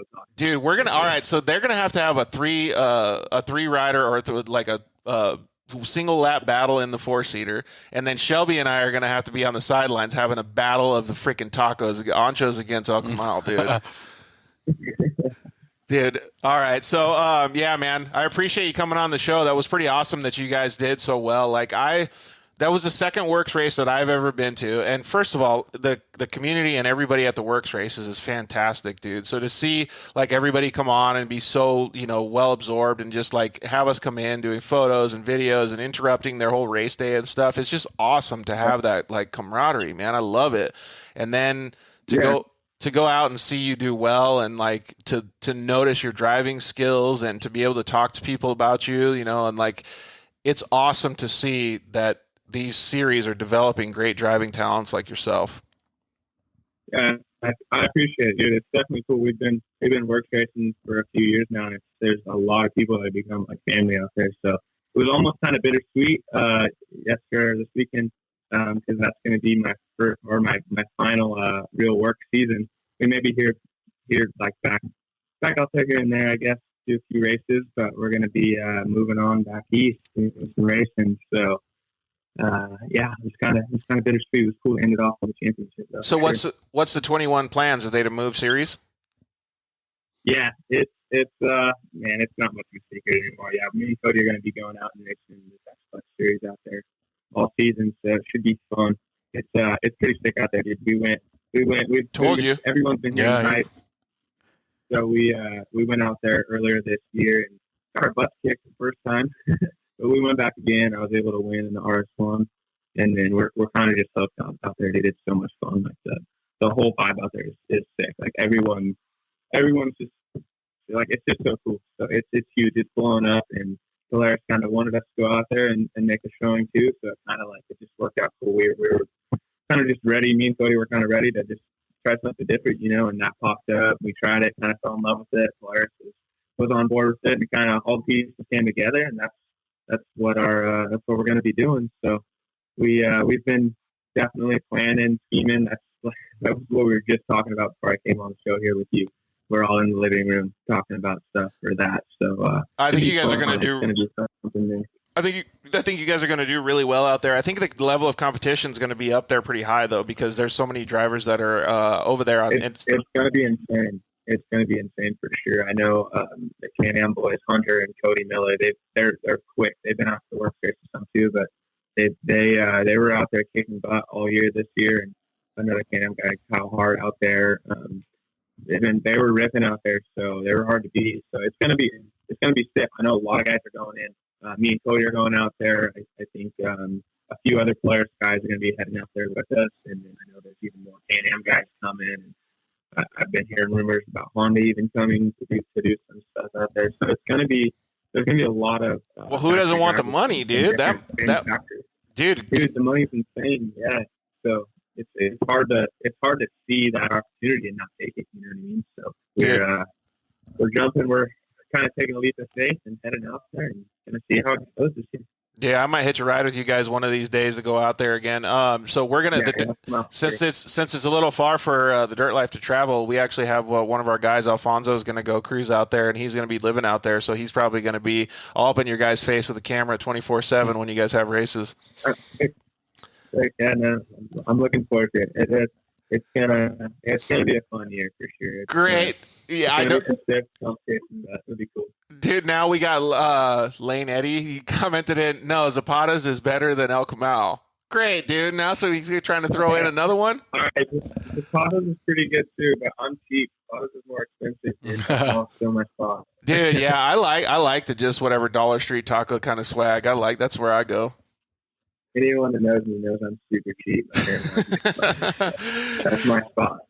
Right on, man. Well, hey, congratulations on your championship, all the hard work you've been putting in. I know your team is going to do very well at Texplex. Obviously, you got that new 4-seater coming on, so I can't wait to see some videos of that bad boy too, dude. Like, it's awesome to see your hard work paying off, bud. I appreciate it a lot, dude. Thank you. Thank you for having me on the show. Hopefully we can do it again soon. Yeah, definitely. I definitely want to do that, but maybe ride mini bikes first. So I'll see you soon, bud. Definitely. Looking forward to it. All right. Tell the family we said hello, too. Later. Yeah. I will. Thanks, guys. Dude, we say this all the time, right? Like how awesome it is to have people like him on the show, but it's really the support mechanism the family's around, right? Like, growing up with your dad racing and stuff, how, like, awesome the support mechanisms are, right? Yeah. So it's cool. Hey, we're going to take a quick commercial break again, and we're going to be back with Zach Jeffers from Side by Side Guys. We're going to talk some dunes, some trail riding. We'll see you guys in a second.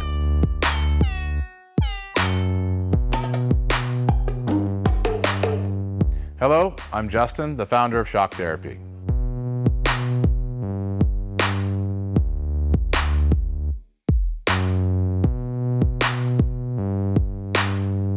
Shock Therapy has been around for 5 years, but we have personally been tuning suspension on off-road cars and race vehicles for over 25 years. We tune between 10 and 15 cars per day, every single day of the week. Our concentration is tuning shock systems and supplying components that improve the ride quality of your car in many ways. Not only do we work on the average UTV, but we also tune suspension for race teams and professional drivers.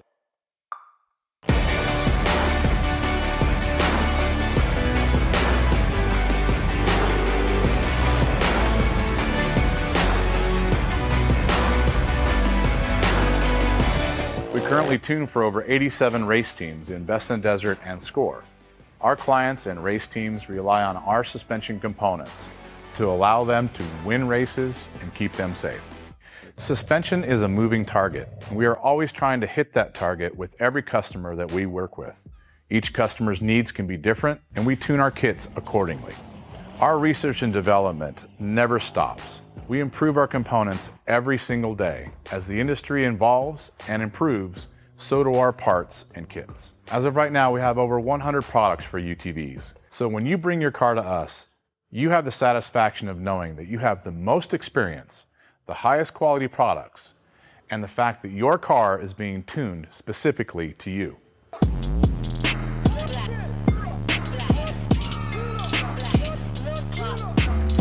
Zollinger Racing builds the best aftermarket products available. Products for your UTV or snowmobile, including billet radius rods, billet tie rods, billet steering knuckles, billet steering racks, alternator kits, and much more. All manufactured in the United States in-house at their headquarters in Nibley, Utah. Travis Zollinger and his team test in some of the most brutal conditions, racing in places like the Best in the Desert Mint 400, Ultra 4 King of the Hammers, UTV World Championships, and many more. Visit ZollingerRacingProducts.com and use the code DIRTLIFE to get 10% off your next purchase, and join us on social media at Zollinger Racing Products to see our products in action.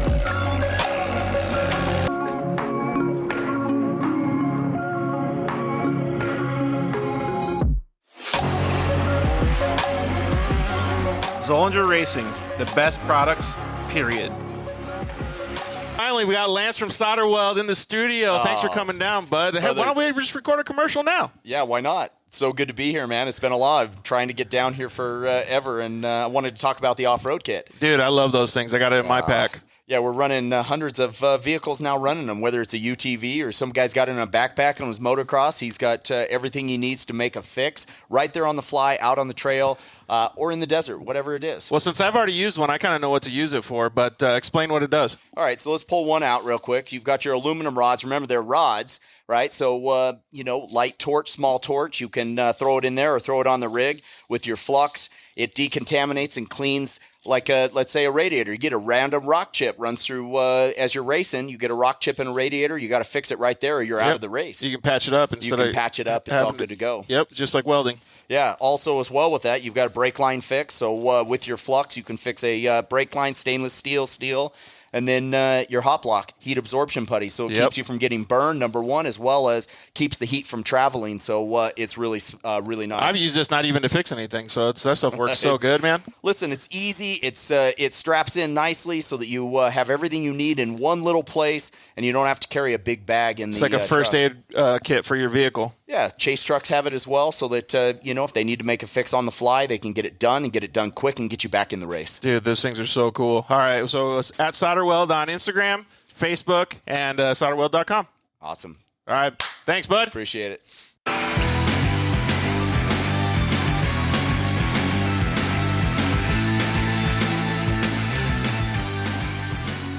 Yeah. We are back. Episode 65 of the Dirt Life Show is going pretty smooth. We got a couple little technical issues, but man, we're pretty pumped. It's awesome to be able to talk to all these guys.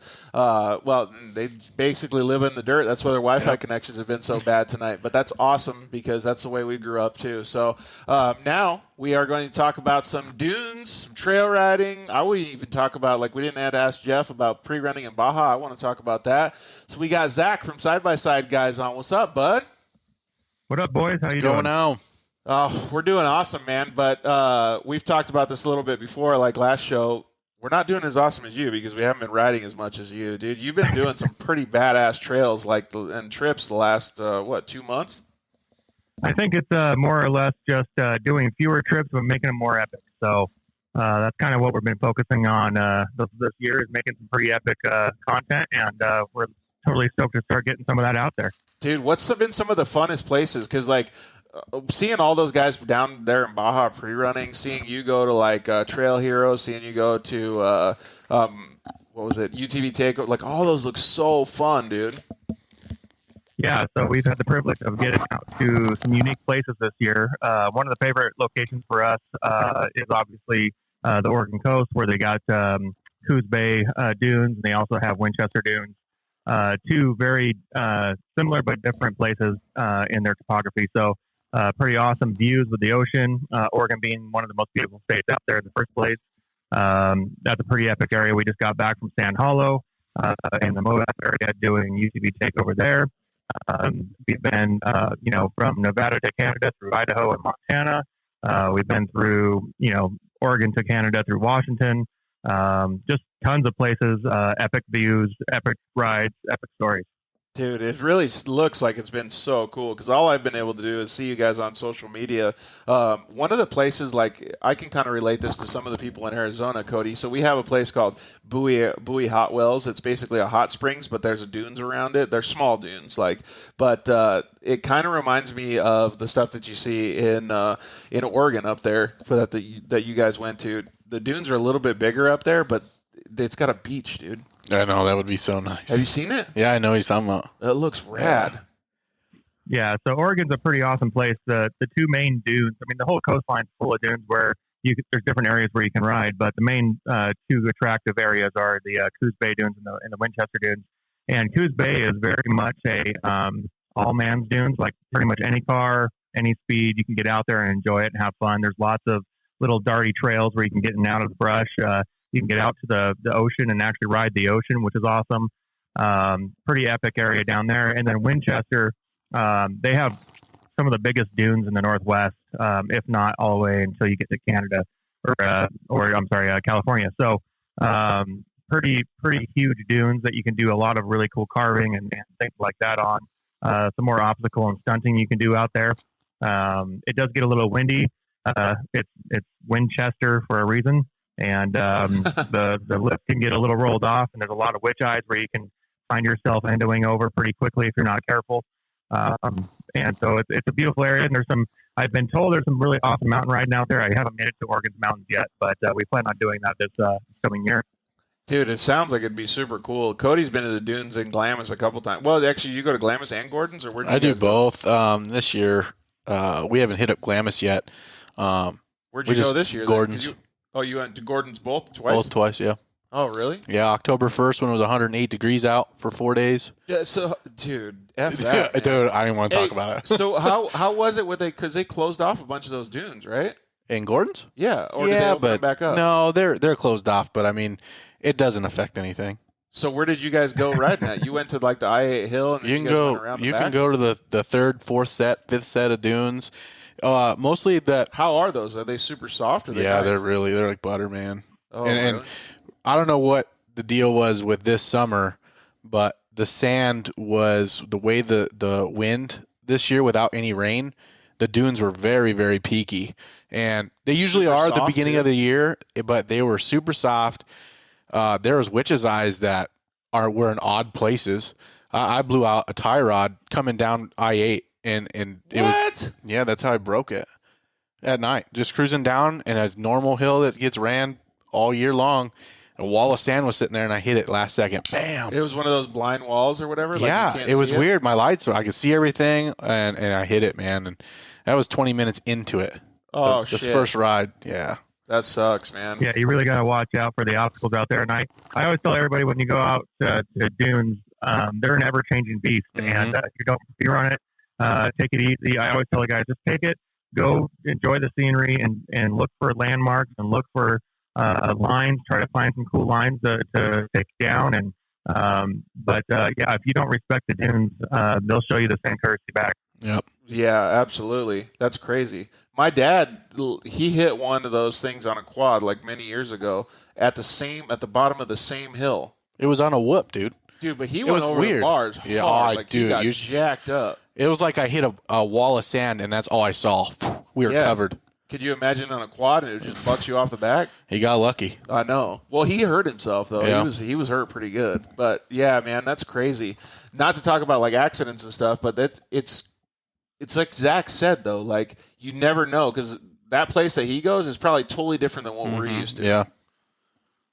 Yeah, you definitely have to understand the respect that the ground gives you, and take the time to learn it, because just like the first ride out in the dunes, right? Like a brand new UTV owner going to the dunes should absolutely go with somebody that's been there at least 5-10 times. Yeah. Yeah. And knows the trail etiquette, knows the dune etiquette, knows what to look for, how to point things out, and just be really educational in the approach and friendly with it, and say, you might think that you're going to get this under your belt, but what you have to understand is that every time it changes.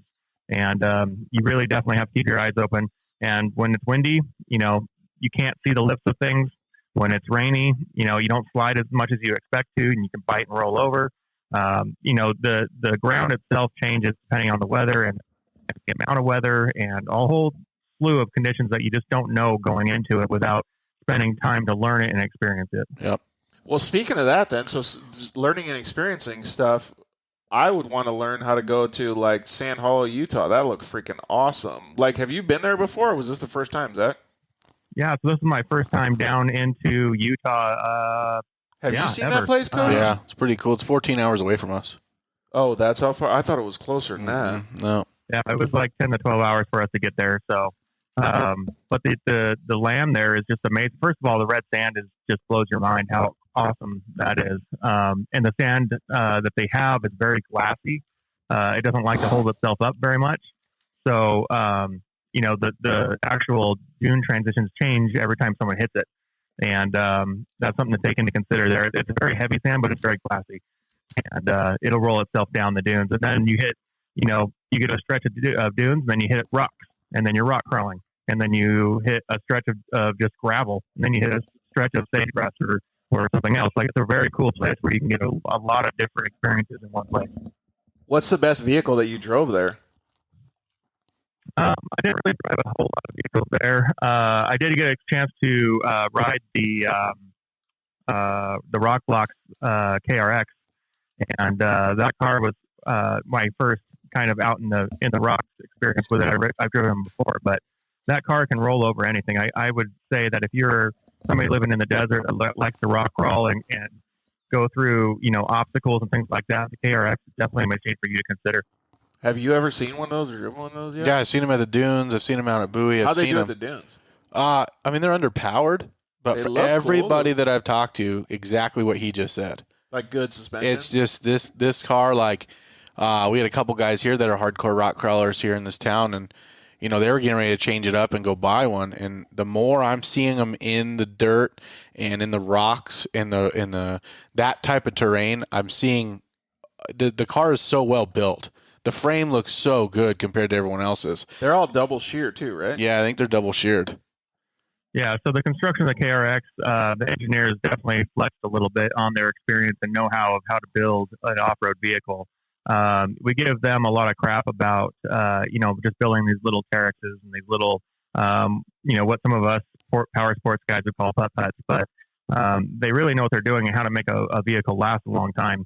And for 95% of power sport users out there that don't plan on racing or getting to the top of the biggest dunes or, all that kind of stuff, the KRX is a very capable machine. And it's built almost like a Cadillac where you, there may be faster, tighter, stiffer cars out there, but you can jump in a KRX and you feel right at home right away. Plenty of room in the cabin. The steering is like a feather. You can steer those things to the rocks with your finger. It's a pretty amazing car. Yeah. That sounds pretty cool, man. I haven't yet to drive a KRX. Yeah, either have I. But I get good feedback, like what you guys are saying. Like we were supposed to have them last year for one of our dealers here in town. They were going to come really? out for the the Camp Out the Ramp Out event I put on every year.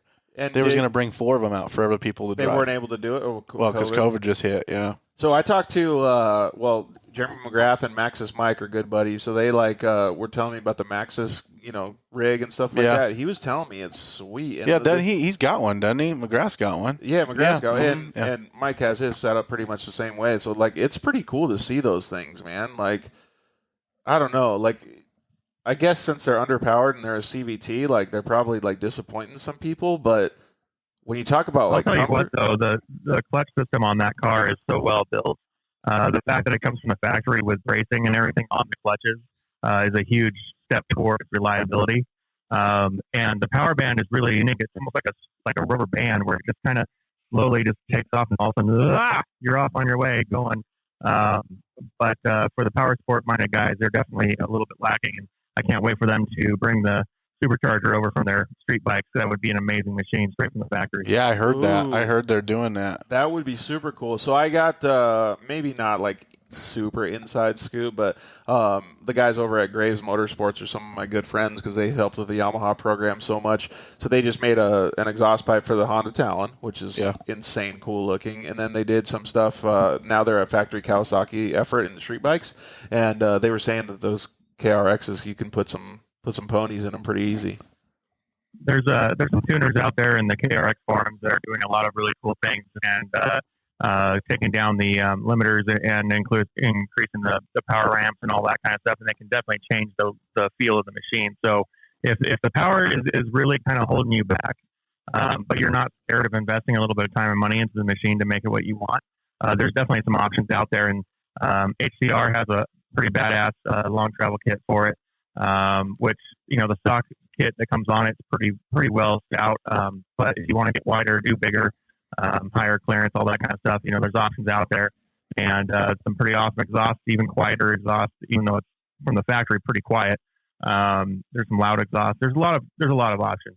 Dude, so everybody, and talking about the exhaust stuff. So, like, this weekend, Kyle Chaney was at the WORCS races, and there's a million razors out there that have straight pipes and all this stuff because, it's louder, cooler, right? But Kyle Chaney's car, like, it was a Can-Am, and it sounded like it was fully electric. It was like cruising around the track, like nothing. You could barely even hear it. Like, you could hear the tires squeal, like, in the dirt more than you could the exhaust. I was like, dude, that's where I'm, like... Yeah, I like that, too. Don't buzz your head, nothing. Like, super quiet. Yeah, the thing that I normally tell guys is if you go to the races and you're observing the racers going by, the loudest ones out there are usually the newest guys. So there's a lot that goes into a performance engine, and one of that is your backflow pressure, your exhaust system, all that kind of stuff. And unless you really understand that and have a lot of experience into the machine, you're not going to usually understand that a straight pipe's the right answer.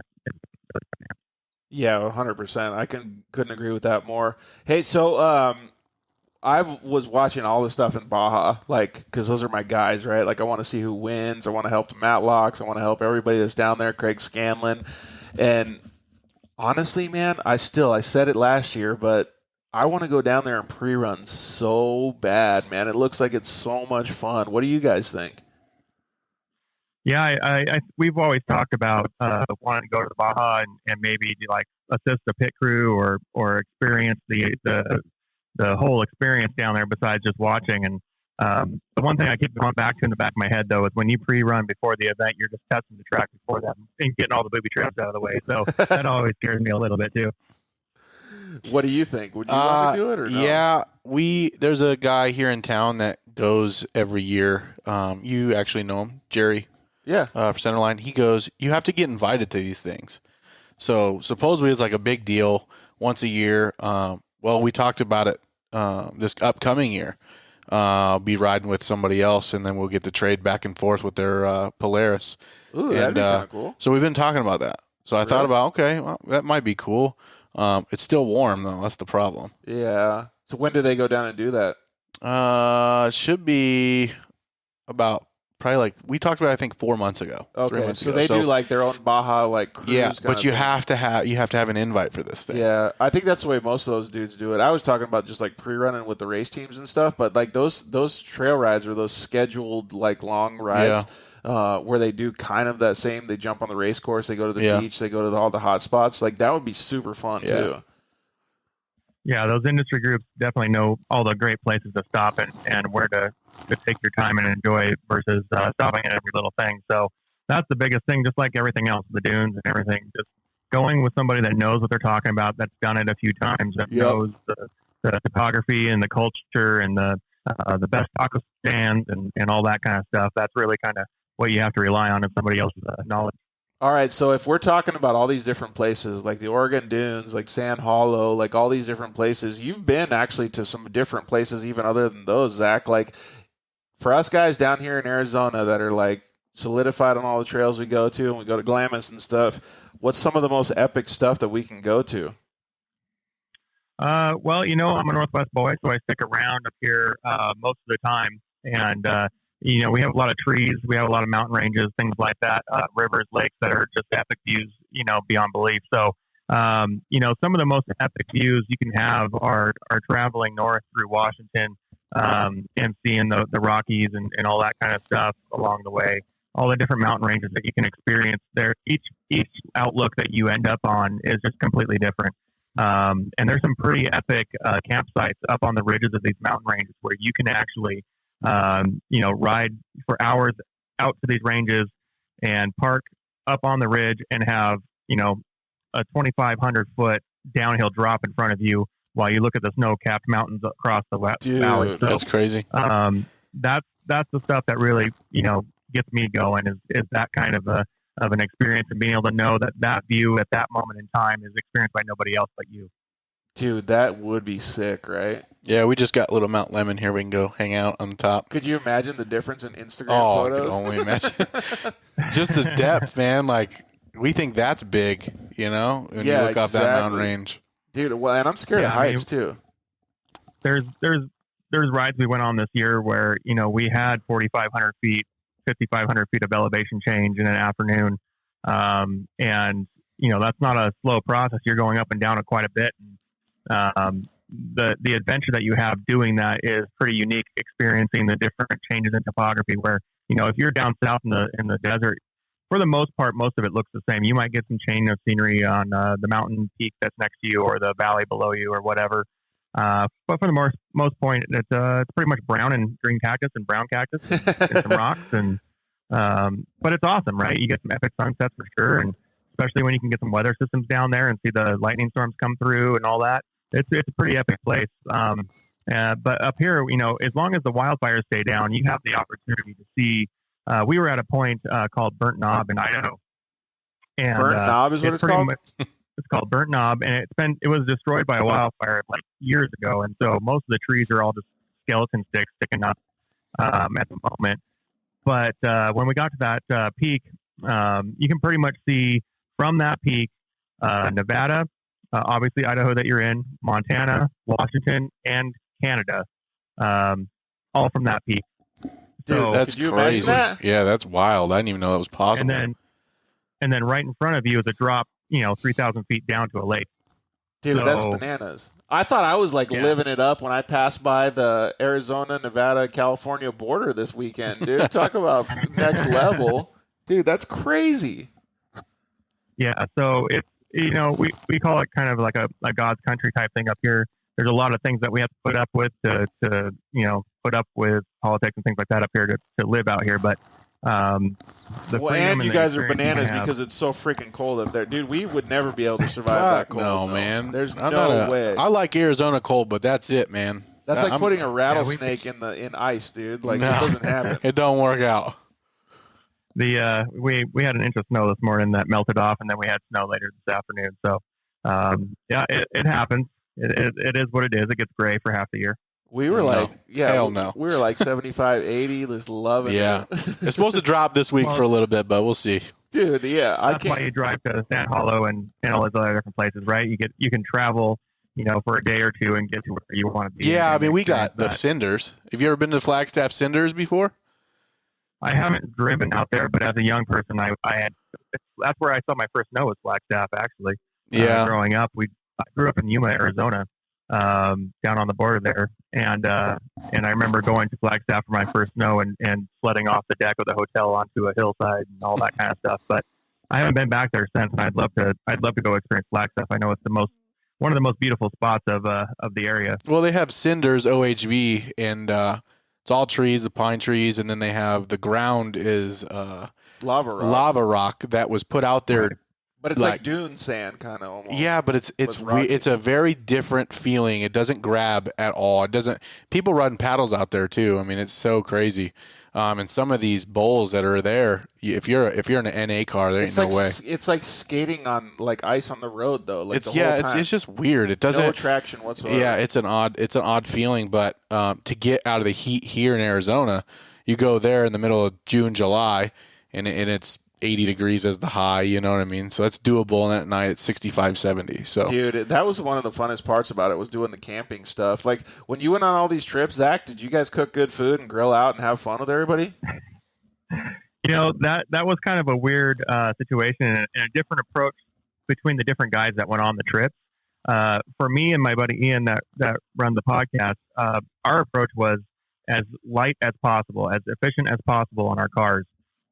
We did not want anything to hold us back. We didn't want anything to become a burden. We didn't want to have to deal with stuff, set up, tear down, whatever. But we had some Navy SEALs come with us, and they had Can-Am Maxes, and those things were loaded to a tilt with coolers, Yeti chairs, and stoves and steaks, and all sorts of good stuff. And they lived like kings on the trip. But they were running with a limo, and they had plenty of room to put that stuff. And we were running 2-seaters and kind of had to make do with what we had as far as space goes. So you think about loading your car down too heavy as well, affecting your gas mileage and your handling characteristics and all that. So there's a lot of different approaches to it, and if you play it right, you can have a really good time enjoying the food and camaraderie around the campfire for sure. Yeah, dude, that's one of my favorite things, man. I know, me too. Well, people are like, plus well, you got that new like fryer thing. Dude. There's always, like he just said though, there's always the guy that's the racy guy. There's always the guy that's like the prepared guy. There's always the guy that's the good cook, dude. I love that. Yeah, I've learned now. I do one big ride during the day at the dunes, and then the rest of it's kind of like just short cruisers, and then I like to hang out at camp. Don't tell Brian Lopez that, bud. Dude, I don't. Come on, man. That guy's trying to go on like he wants to ride 24-hour dune rides, man. Dune trip for 24 hours. This guy rides for 7 hours straight without stopping.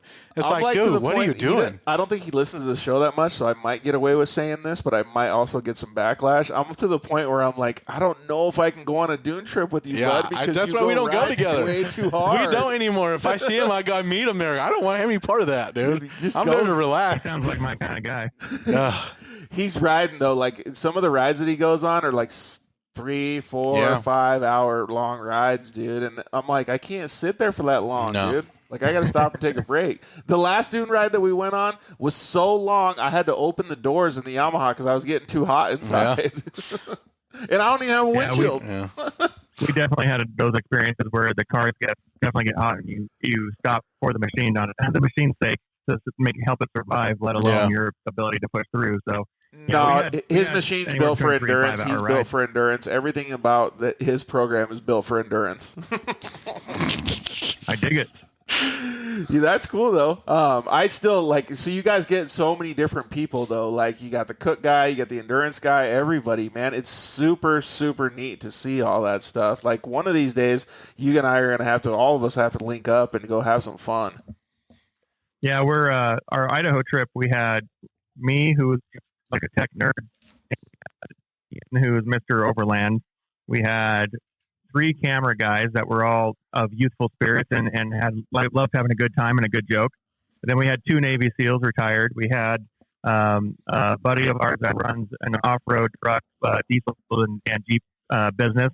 So we had a lot of different characters and personalities there. So it was a really great time. And I think, going into your adventures, you really have to plan that out because too many personalities can create conflict in certain situations.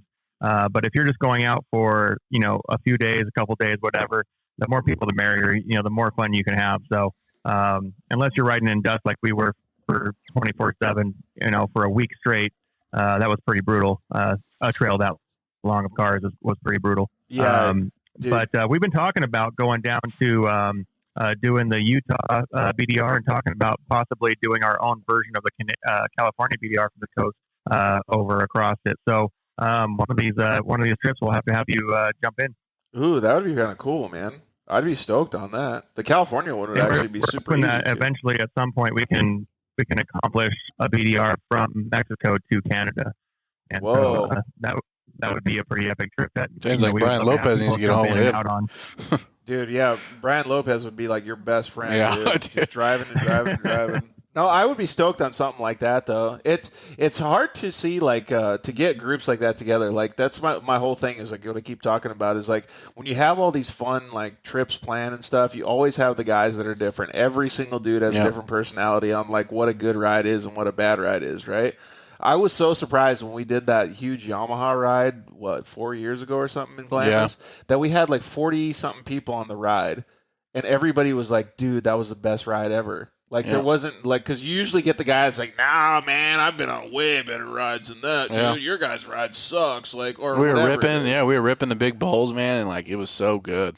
So, everybody had, like, the best day that day, too. It was pretty fun. And they all had the same machine. Dude, and we got to eat badass food when we got back, too. We did. I love those rides, man.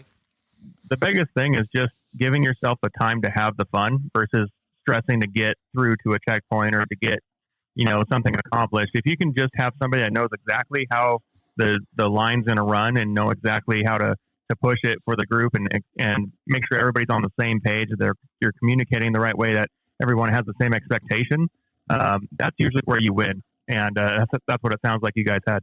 Yeah, Yeah. it definitely. Bro, Brent Bryan's done a bunch of good rides like that too. Would you usually lead when you guys go out? Mm-hmm. Yeah, I mean, in my group, I mean, we go with another group, and they have their leader, and sometimes they'll switch or whatever. And How many guys you usually have cruising?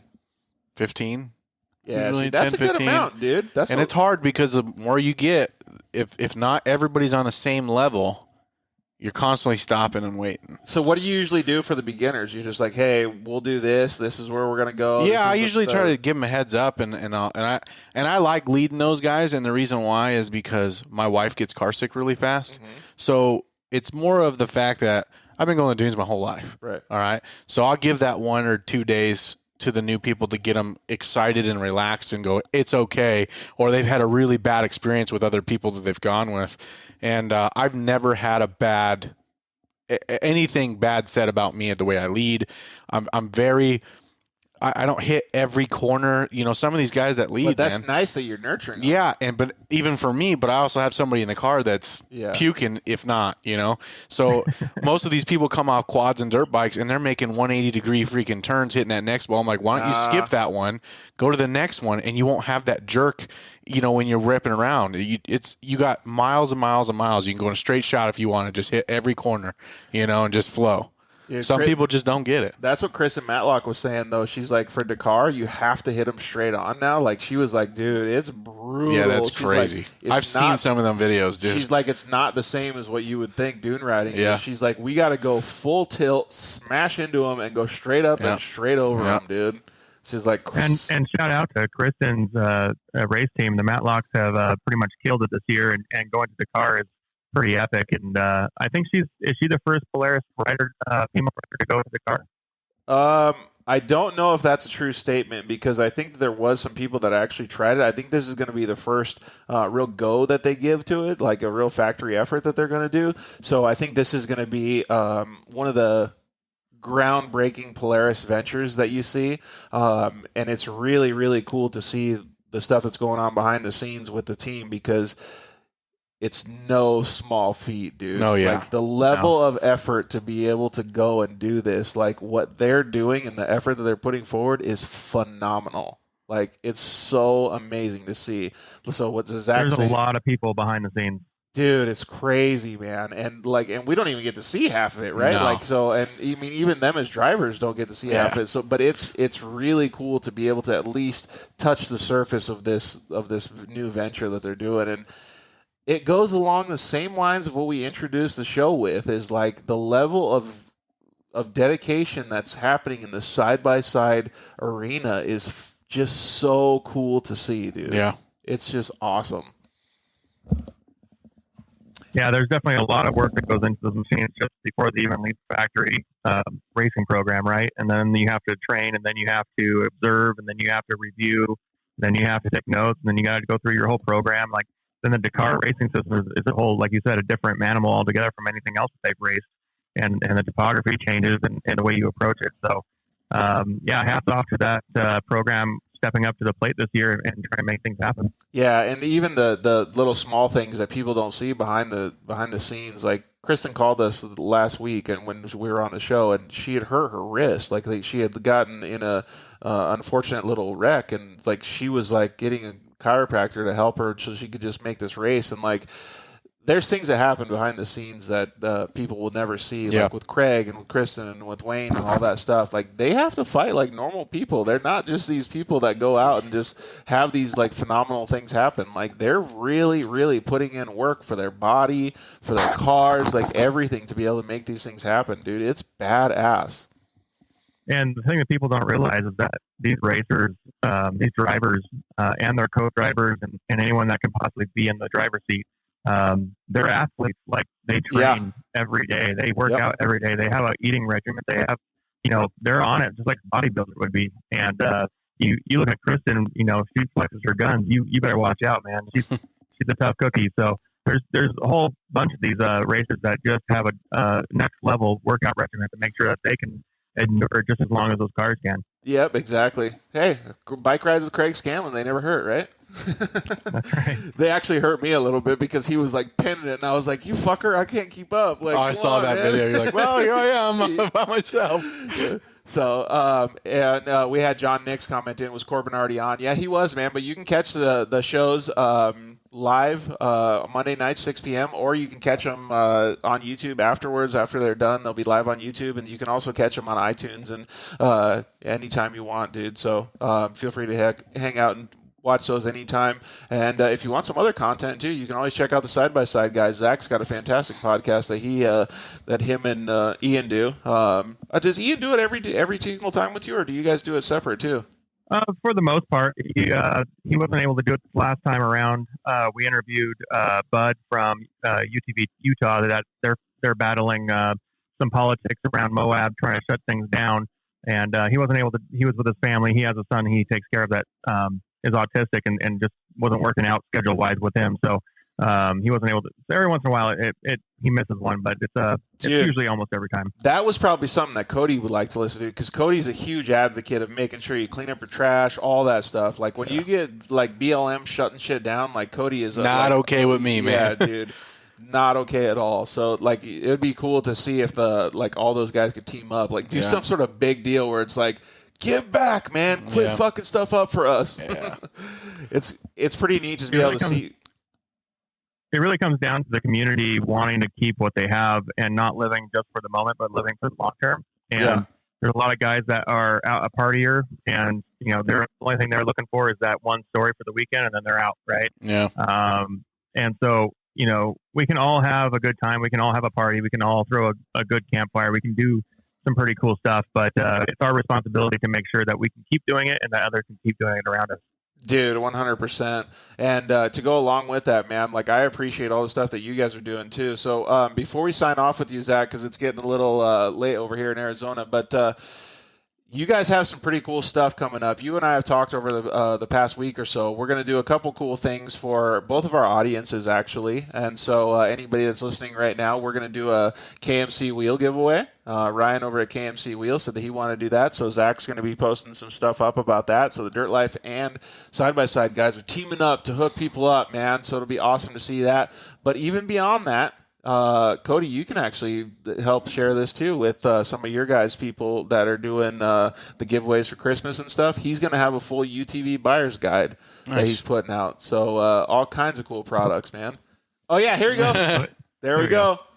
There we go. I got the right hat on now. Santa Zach. So, yeah, we're going to be doing a buyer's guide and a gift guide. So in our next podcast, we're going to be recording it tomorrow night.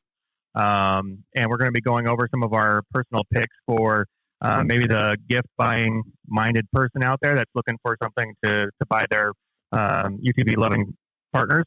And we did it last year, and it really took off. And this year we're going to do both the gift buying guide and a sales guide. So we have a page coming out Wednesday along with the podcast, and we have I think over 120 sales in 12 different categories that we're going to be posting. So damn, it's a pretty good resource for all of us out there to jump on board and if we're looking to buy stuff, save some money and support some local business.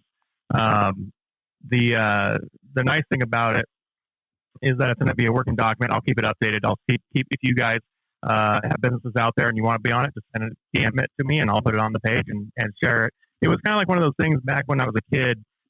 Sunday before Black Friday, you'd get the newspaper with an inch thick of advertisements in the paper, and you and your dad and your mom and everybody would sort through the advertisements and try to find all the best deals and all that. Cody, what do you want for Christmas this year, bud? You're circling it. Yeah. Here, I want this one circling it here. So that's kind of what I'm doing is I'm bringing that to the off-road community as a way for us to join together and experience all the best deals and buy what we need and know where to buy it. Yeah, dude, when he told me that he was doing that, I was on the road and I was like, Jesus, this guy's a genius. Yeah, like, this is so cool. But it's perfect for everybody, though, because, like, it really benefits everyone. And that's the reason why I wanted to share it with everybody was because, like, and we're going to do it on the Dirt Life. We're going to try to see if we can guide people to, he's helping everybody. Like, it's awesome, dude. Yeah, this is a non-paid for. This is a non-sponsored thing. This is literally a community service.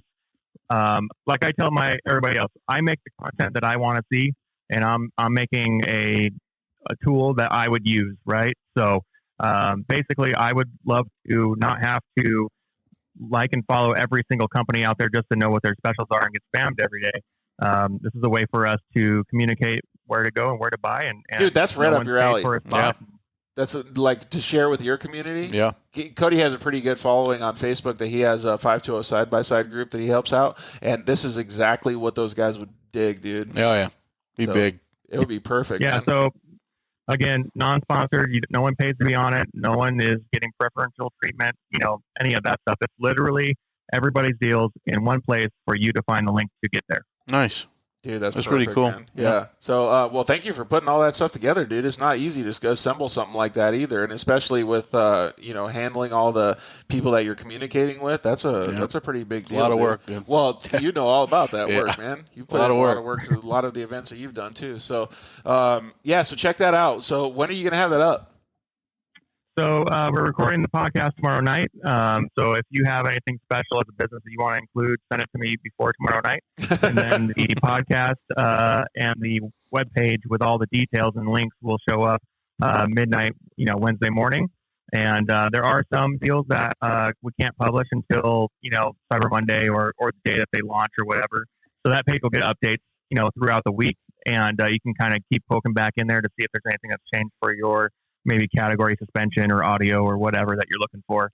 It'll be a great time. And if there's a big change to it, we'll push it out on social and make sure everyone knows about it. All right. So check out at Side by Side Guys on Instagram. You could probably get more information, but where does the page live? So the page will be on our website, sidebyside.guys.com, and it will be promoted on all of our social media to get you there as well.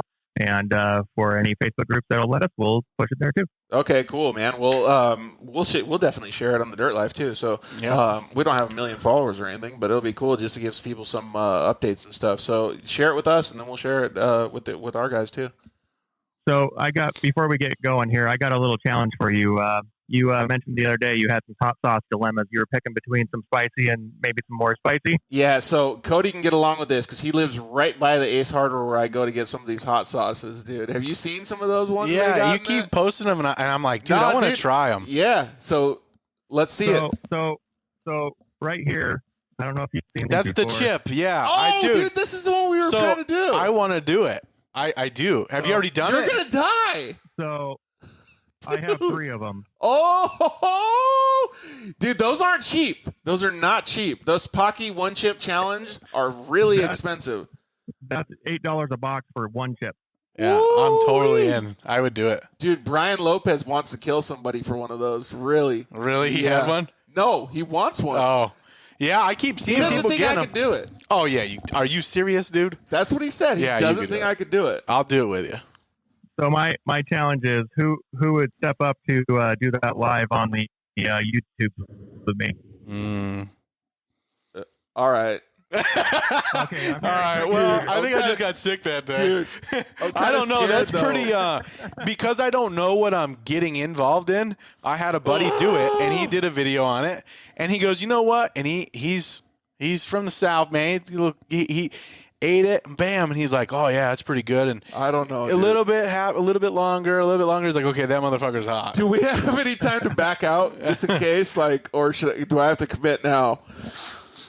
Well, we'll leave it to the listeners to beat you into submission on it. But I'll let that one linger a little bit, and I'll leave that challenge open to anyone else that wants to partake with us. We can maybe do a multi-way Zoom call and have everybody do it at once.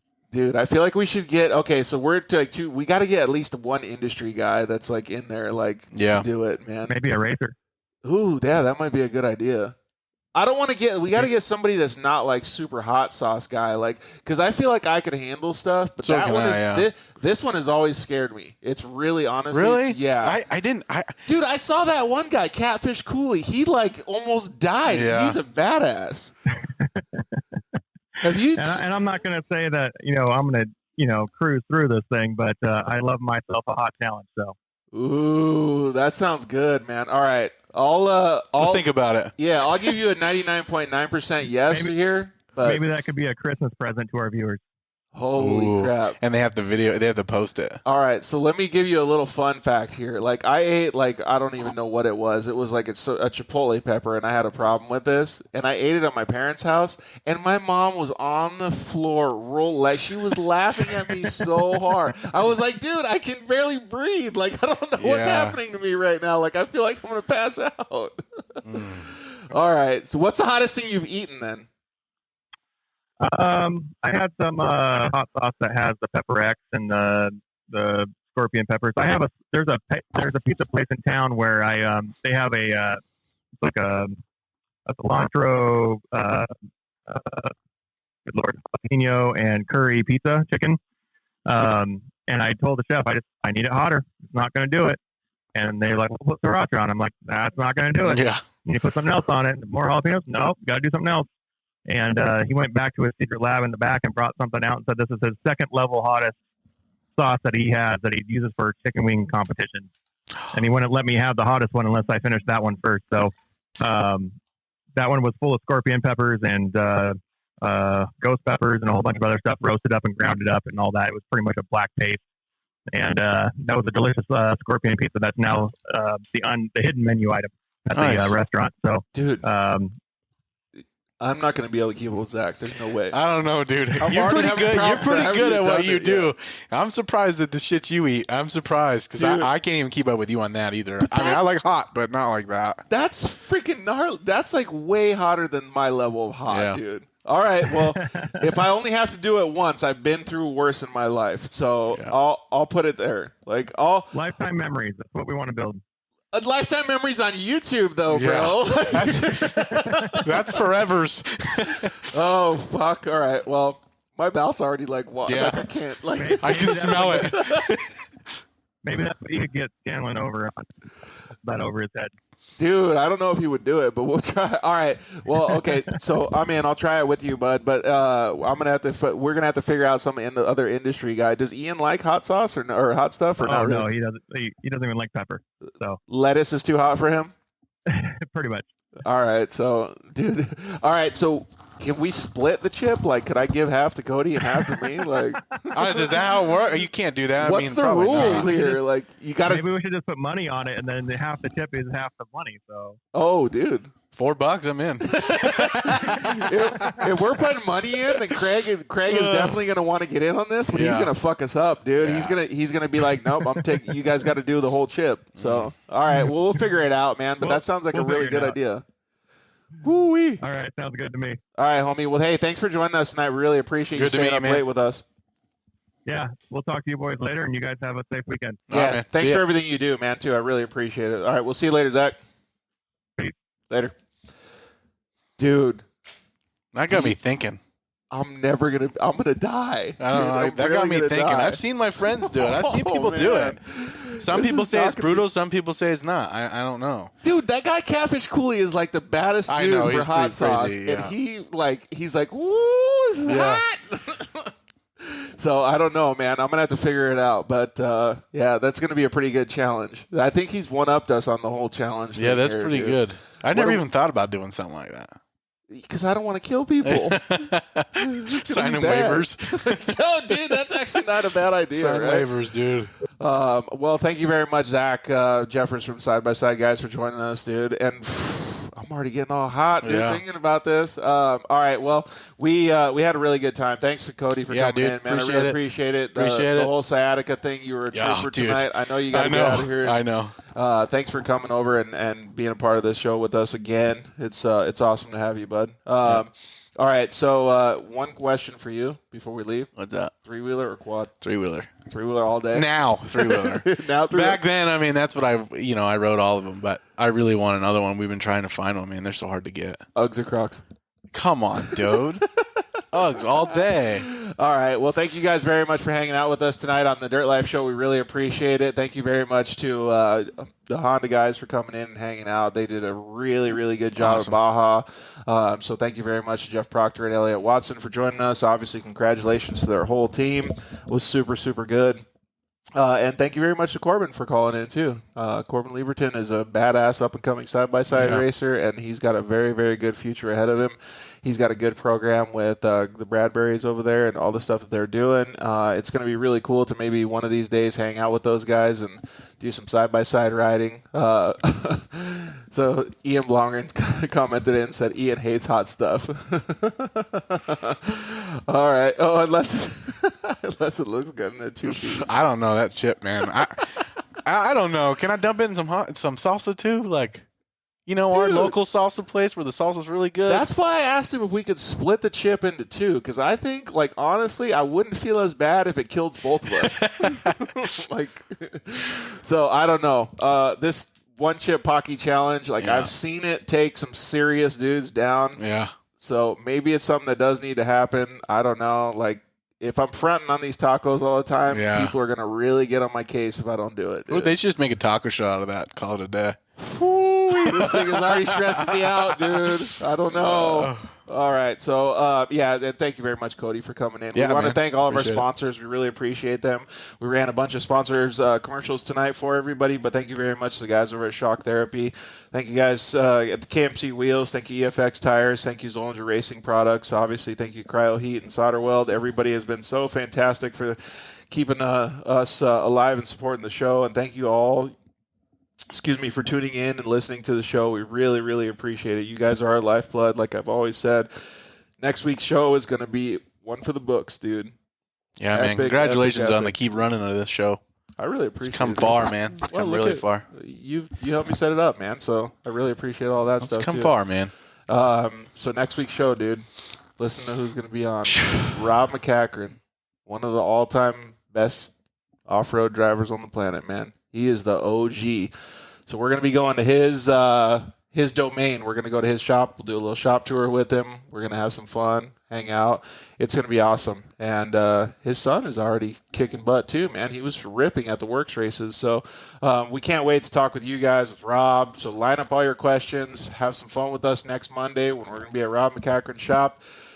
Thanks, Cody. All right, man. Really appreciate it, homie. Good to see everybody. Good to hear from people. We love you guys. See ya. Good night. Thanks for listening to The Dirt Life Show.